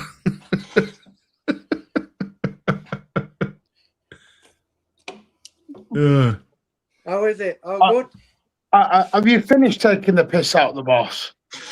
Yeah. Yeah, we have actually. Did you leave? That's what you get for denying my leave every time. Did you leave? Did you leave Freya satisfied? Pardon. Anyway, right, Rick. Pause. So according to you, you won Rodri, Buwada. Yeah. Hang on. Just shut up with your Tonali agenda, right? So you want Kovacic, Nico G, Reinders, Foden, Cherka, Nico O'Reilly can invert, Buwada, Rodri, and Anderson. You've all told me Nico G is going. There's 70 games. There's 70 games, not 700. And here's my thing, right? I'm all for a squad, but Rodri's going to play a lot when it comes to the big games. Rodri's going to want to play. Anderson's going to want to play, and Buwadi's going to want to play because he's had a taste of it in the World Cup. Yeah, well, he doesn't. How many big games is there? Simple. Well, what do you class as a big game, Governor?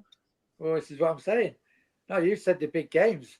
For me, every fucking game. Manchester City. If you're Nico J, you didn't play a lot last year. Hence, yes, we've got a new manager. But if you're playing Ipswich away, does that float your boat? No. I go to take the weekend off, pop over to Madrid, bit of sangria, some nice Spanish omelette, fly back on the Monday. So my point is, the reason why we're all saying Mamouche, Rico Lewis, you look at all the list of names that we're talking about potentially leaving, are the players who didn't play. Yeah, I'm happy to have two top players for every position. I'm fine with that. Yeah, me and Rick you want a £100 million player backing up a £100 million player to then third choice £100 million player. No, because an 18-year-old, it might not be that. Is thinking about a 10-year career, 15-year career. Yeah, you got a patience. Rodri, at the moment, City must think Rodri is going in a year. So that's where choices. I'm thinking now. Yeah, I don't think you've got two choices. You got two choices. We leave it to next summer and then try and replace Rodri from scratch. Every club in the world knowing we're absolutely bloody desperate. You play catch up. And we end up paying 150 million quid to get Caicedo in because Chelsea will sell for the right price. Or we think let's get Rodri's replacement now. Yes, they might not get that many games next season, but if we think Rodri's going, the season after that, and the season after that, and the season after that, and the season after that, and if you're 18 in Brady's case, you could be playing for 15 years. I have no problem, Rich. And if we don't do this, Martin, if we don't do this next year, are we all going to be slagging the club off for not replacing? No. Hang on. That wasn't my debate. I think people have misunderstood my finger. I'm all right with Buwadi coming in. I actually think it's very good tactics and good business to bring Rodri's replacement in a year early and learn under Rodri. I have no problem with that. Yes. My issue is if Rodri then does extend, where the hell does that then leave the rest of them all? Well, No, I'm struggling to see a Should we downside cross that bridge when we get to it, to though? Rodri extending. They've got to know. Should we cross that bridge till we get to it? I love the way we say this, cross the bridge when we get to it, but for the last 4 years, we've crossed that bridge. Now, Martin, I think when they know that decision, they'll go for him. You don't need to. If he's going to go, if he's going to they're going for him, Governor. They are going for him. What I'm saying is that means he's going then. That means Rodri's going. If Rodri was staying, we wouldn't be going for him.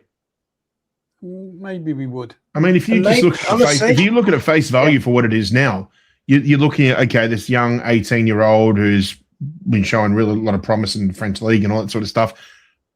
There's nothing. All it screams to me is this positivity of him coming in. It's like a year playing it alongside or under the tutelage of Rodri. Yeah. That's just going to springboard. To me, that just springboards him into that sixth role for many, many years to come. Yeah, I have no problem with it. I think that's astute business. I do. Do you, Mark, before you go on, do you see Buardi in the same the transfer in the same way as kind of like what we saw Kuznov and Victor Hayes? You're trying to beat all the big boys to it. Yeah, in a way, yes, but I also think there's a higher ceiling for Buardi than there is for them. Yeah. Because with them, you've got Diaz and you've got other players around them to learn. Buardi's got Rodri for a year, and that's it. The safety net's gone then. People saying, hang on, people saying screw Rodri. No, screw you. He's given us everything. See, this is my thing that no one's noticing. People are doing this to give up on Rodri. Yeah, I agree. I agree. I think we need to stop one thing, right? We have seen this World Cup. He is head and shoulders the best midfielder in world football. Head and shoulders. He's the best player. I have no problem with taking a risk, but can we actually admit that 100 million is a bloody big risk? The thing that Martin, you bang on. There's two sets of fans here. Like that's all I'm saying. If Rodri runs his contract out, everyone's frozen. You're going to have that. Was it me? I'm out frozen. Not that comment, Trevor. It's me. No, listen, I have no problem. I want people to admit 100 million's a risk. Nobody thinks that's a fair price. Go on, Governor. What were you saying? I didn't catch you because you were quiet. Sorry, you're gonna get two sets of fans in a way. If Rodri runs his contract out, we should celebrate all year, like his last season. We should celebrate it. But you're gonna get the other fan who's just gonna call him. They're just gonna call him like shit. Like you're gonna get that. All that matters is he plays like he's in the World Cup. People were slugging off KDB in his last season, saying, "Oh, he's going out with a whimper." Like, never mind what he did the previous 10 years. It's like, no, you're going out in a whimper. Just put Manchester's comment up. So here's some more nonsense. No, that's for no. Manchester's a good guy going forward. Yeah, no, Manchester's a good guy. Which is spelt wrong. I don't get the croc. Needs to move to Madrid. Absolute nonsense. You don't know that. And he's not crocked. He's having minor back surgery. I don't get the crop there because Rodri's been one of the best midfielders in the whole World Cup. So I don't get why people say he's been very good in the World Cup, mate. No, the guy's a dick. I'm sorry, but Manchester's a good guy. Just I do think there's a little bit of. I'm going to say it. The new toy syndrome has kicked him. Yeah. Listen, Martin, and also too, I think there's a sense of that bitterness, and Rich has alluded to it a lot lately as well about the whole like he wants to go to the club that we believe is basically, treated him like dirt over the Ballon d'Or, basically, or just threw the toys out the pram because they didn't get what they think they're entitled to, the award that they think they're entitled to every single year. At one point, so I can totally get where Manchester's coming from because he's one of many fans who feel that way. At one point, I was in the same camp where he's had months and months to sign his contract, but then I took a step back and have a look at it, the whole picture. I wasn't, and what it is with fans, it's frustration, not knowing, and I think that's why you get that anger. Yeah, I think that's what it is. Do you know what the biggest problem? Do you know what the biggest problem was, Gov, for me? Was the injury happened around that time when players are actually looking to extend.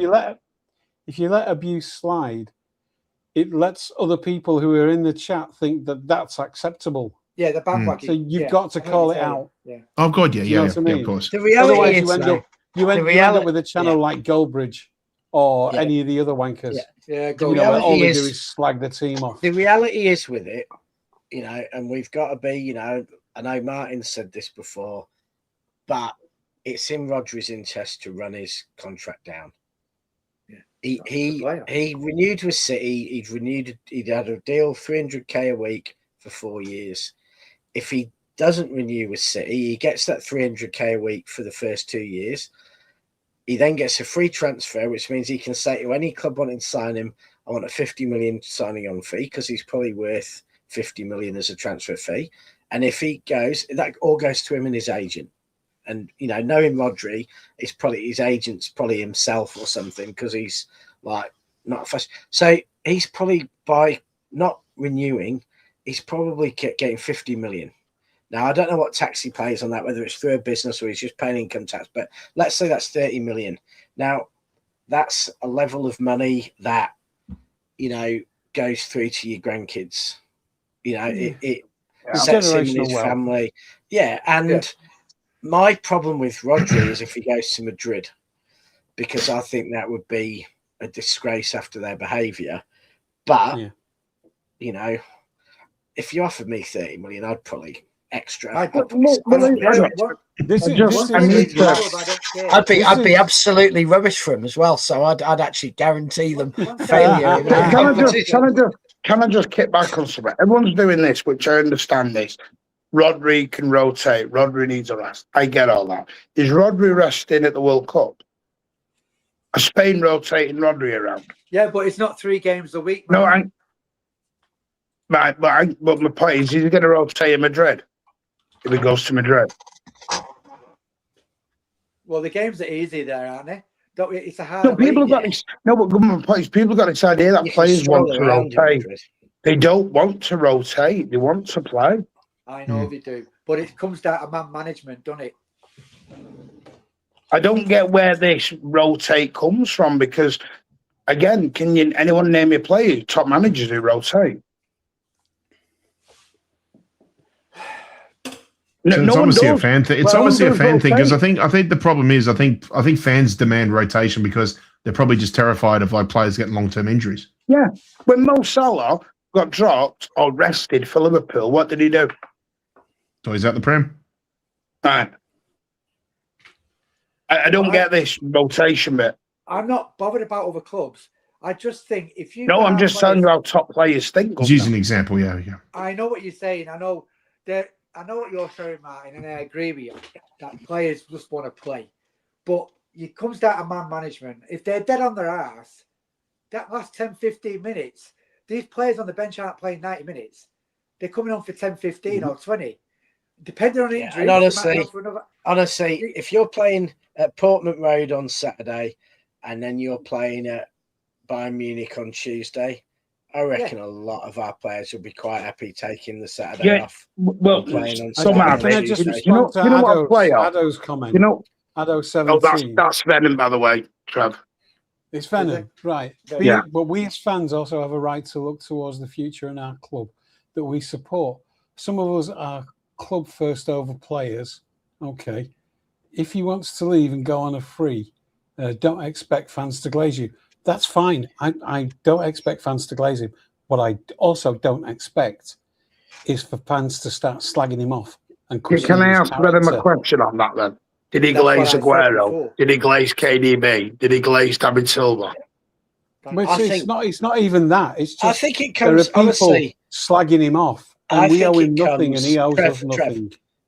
Nobody had a problem with Aguero. So how he behaves. Yeah, it comes down to how he plays next season. Bernardo clearly, indirectly expressed a desire to leave for a number of years, but there was never a single game where I questioned Bernardo giving 110% for the club and doing everything he was asked to do. And if Rodri does that for us next season and plays like he has at the World Cup, we'll win the league. We might win the Champions League. We'll probably win another cup. And I'm happy. That's all we can ask from Rodri now, is to play like he has at the World Cup in the Premier League next season. And there's nothing. If he then goes on the character, there's nothing about the character of that man so far that tells me that that's not what he's going to do. And there's And not everything one about not his one of the character people tells me that's what he will do. Yeah, and there's not one person, you know, me included, you know, as I just said, there's not one person who would turn down, if they're given a choice, you get 50 million for yourself or for someone else, like Trent did to Liverpool. Trent got 60 million extra salary for running down the contract. You know, some Scousers turned against him, but at the end of the day, his grandkids, and I don't want that to happen. And his I don't want cousins that and to his happen parents to Rodri. have probably all got houses. That's right. Yeah. Yeah. And that's just We can't do that to Rodri. We can't start calling him a traitor with a couple of months left to go and threatening his family and shit like the Liverpool fans should celebrate it. If it is last we should season, celebrate. My whole thing with the Rodri, he's a traitor. He's this, that, and the other. People that are doing it didn't do it with KDB. They didn't do it with Aguero. They didn't do it with Company. And none of them retired. They went on to other clubs. Yeah. So why is Rodri different? Rodri's different. I'll tell you why Rodri's different, because he's still a top player and he wants to go to Real Madrid. That is the difference. And this is why I made a point yesterday about that. And I keep saying this. Fans are fine going stealing someone. They say they've got this hate for Real Madrid and this Real Madrid thing. But if Vinny Jr. went on the market, everyone would want him. He comes from Real Madrid.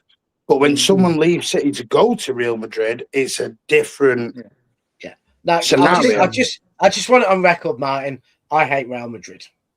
Yeah. No. I hate Real Madrid. They're just below United and Liverpool. I don't know where someone is about to bring up it's a fake rivalry with Real Madrid shit. There's a stick that they love to beat Rodri with. I'm with the Catalonians. Does him not wanting to sign the contract mean that he doesn't want to stay? The thing is about that contract, you know when the last one was offered to him? The person that's asking that question, do you know when the last version of that contract was offered to him? It was the end of May. And the next month he's away to the World Cup. So he's had since May to consider the latest contract that he was offered.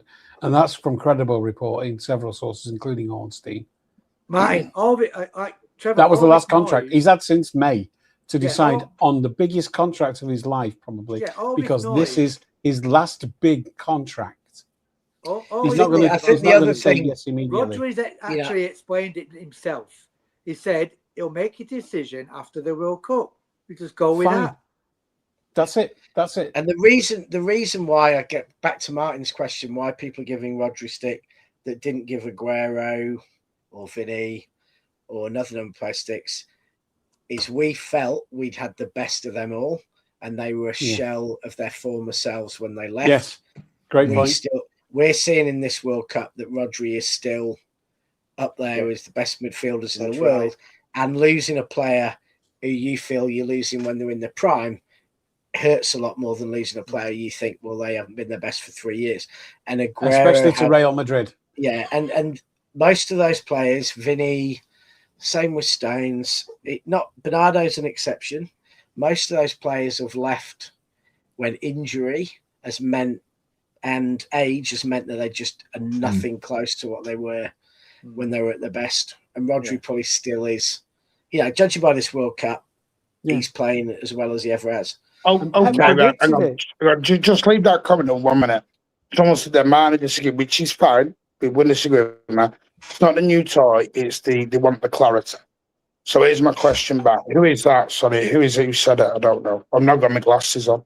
It's Kyle. It was Kyle. 1868. Kyle, so here's my question back. If Rodri signed a new deal, say he signs a new 4-year deal, would people not want to then buy Buada?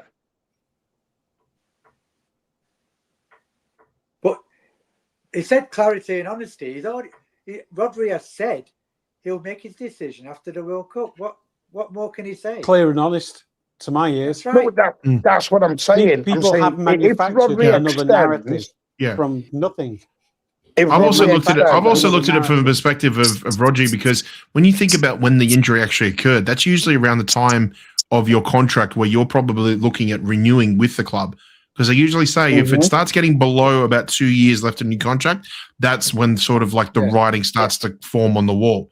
He was at the start of his third remaining year of his contract, I think, when the injury occurred. So everything is basically just gone out the window. It's all about rehabilitation and just get yourself back into it. And then by the time he finally got himself back to full match fitness, his mindset, the league says the season was effectively, I wouldn't say effectively over, but pretty close to over.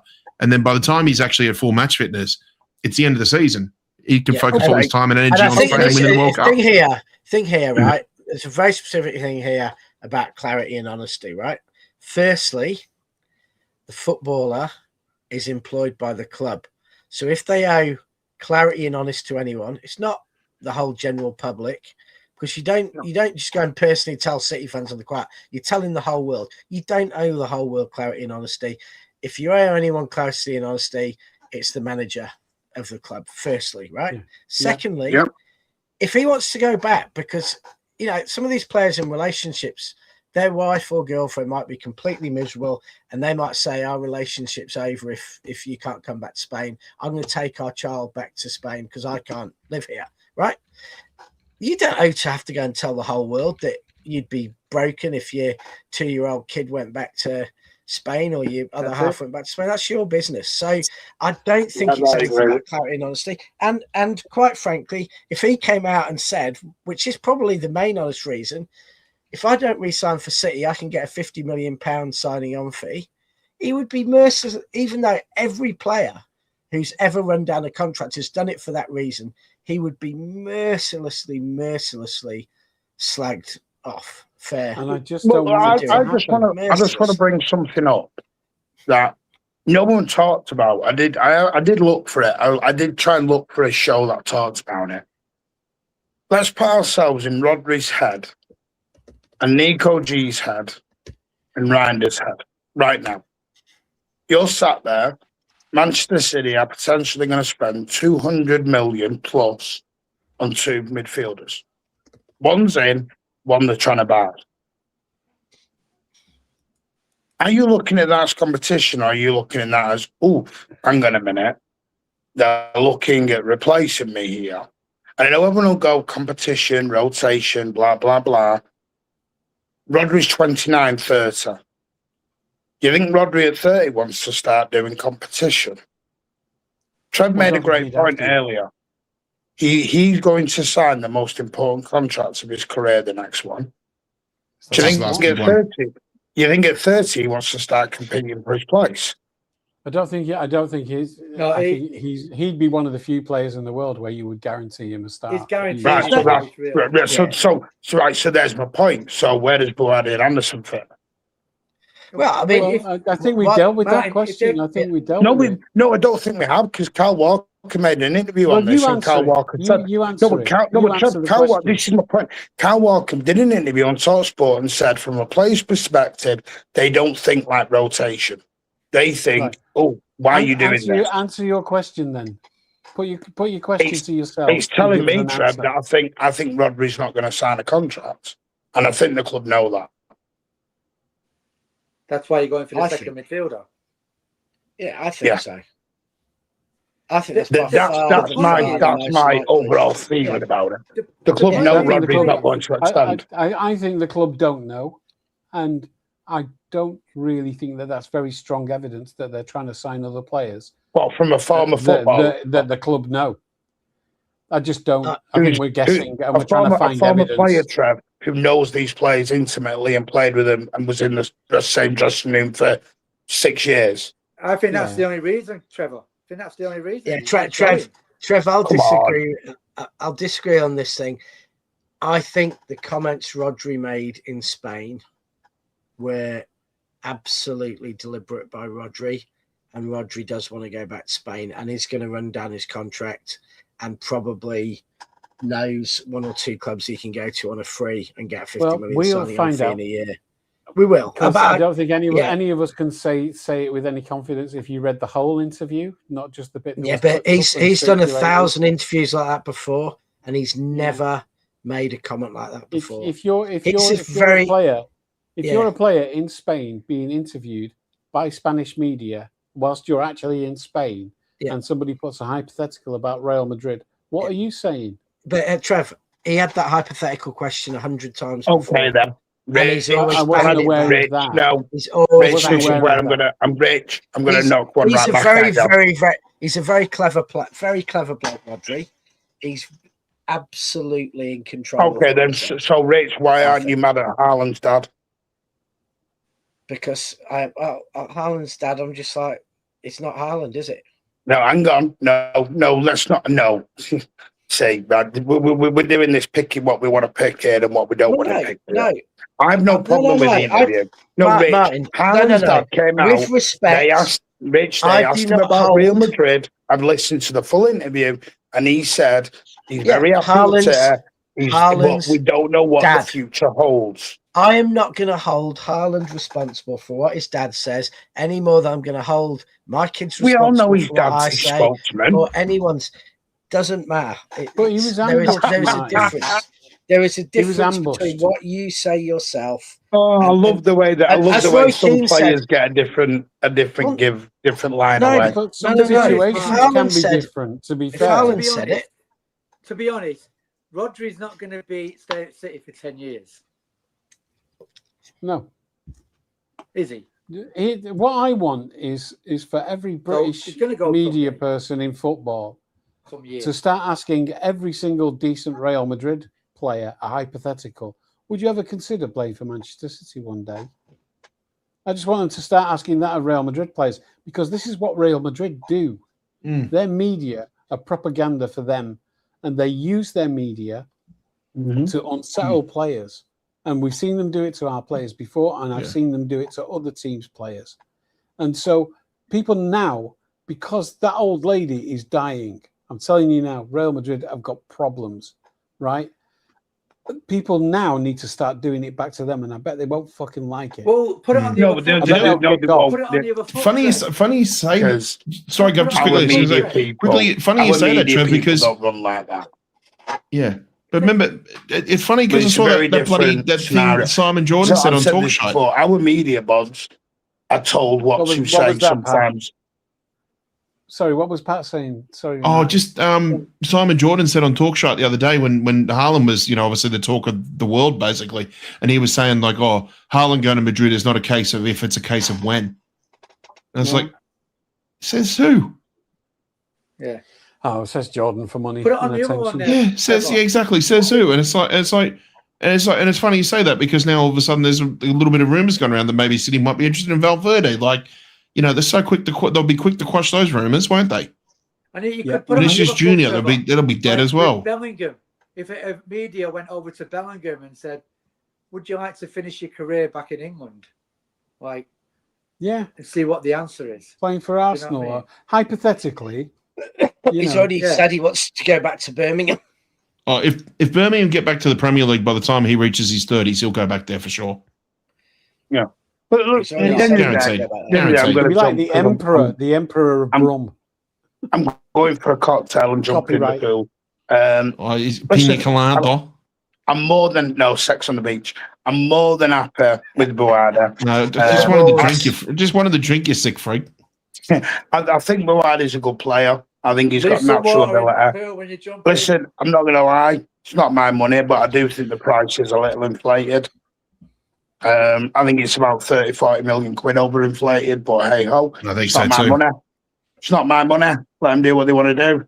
We're going to get shit off the media, but it is what it is. And I unfortunately, one or two midfielders are going to leave. Who that is, I don't know. They are going to leave. Because we can't run a midfield of 7 or 8 of them. I know what you mean. I agree what you're saying, Martin. But if you've got people you've got to fight for the place, these players. You can't have people sat on the bench. It's not Sunday League, Governor. I know, but it's not Sunday League, mate. I know. Unfortunately, I keep saying this. Top level of football is not fair. It's not fair. That's why we had quite a long conversation about this earlier on, Martin. Yeah. You'd have to tell them. There's no friends in business, only interest. That's why Erling Haaland gets paid 500k a week and Savinho gets 80k a week. It's not fair, but it's life. You get on with it. Yeah. Yes, you do. And with that, Martin, obviously you'll probably go into a bit more detail about obviously Bawadi with another show maybe later today or in a few hours or so. I'll probably, trying to think. Might do some Thursday, Friday. Are you doing Thursday night chat? Probably not. No, because I gotta go. I just got to go into work for additional training on Friday morning. Is So Rich probably doing Thursday not. night chat? One interesting point I just read. I Neves could if it's been Neves was 70 million euros 2 years ago when he was 19 years old. Mm. What would you pay for him now? Interesting. Who's that? Neves. Well, I remember.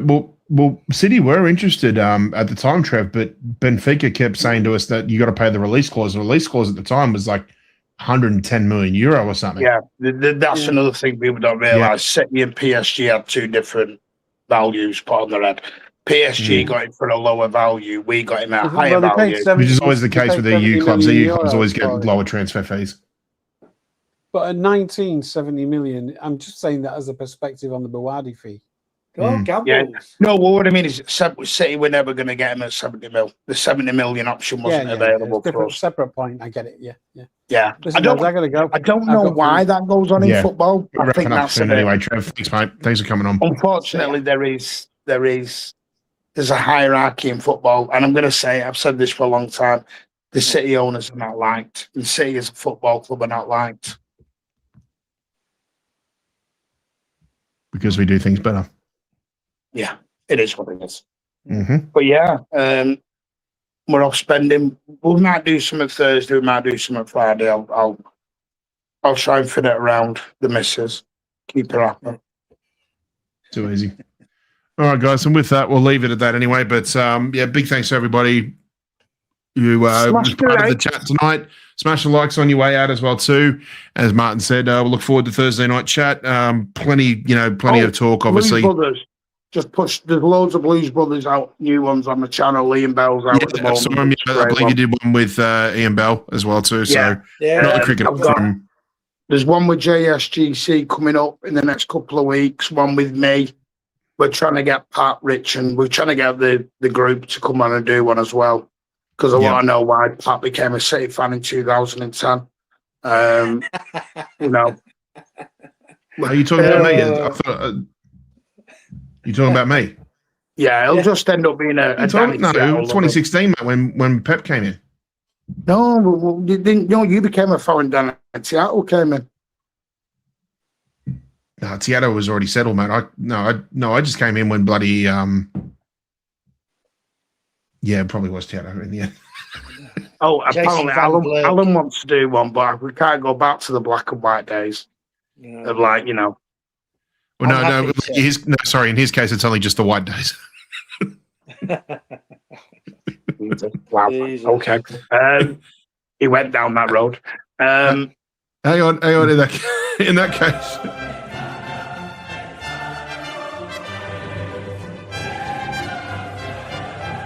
See you later. Good night, everyone. Good night. See you later.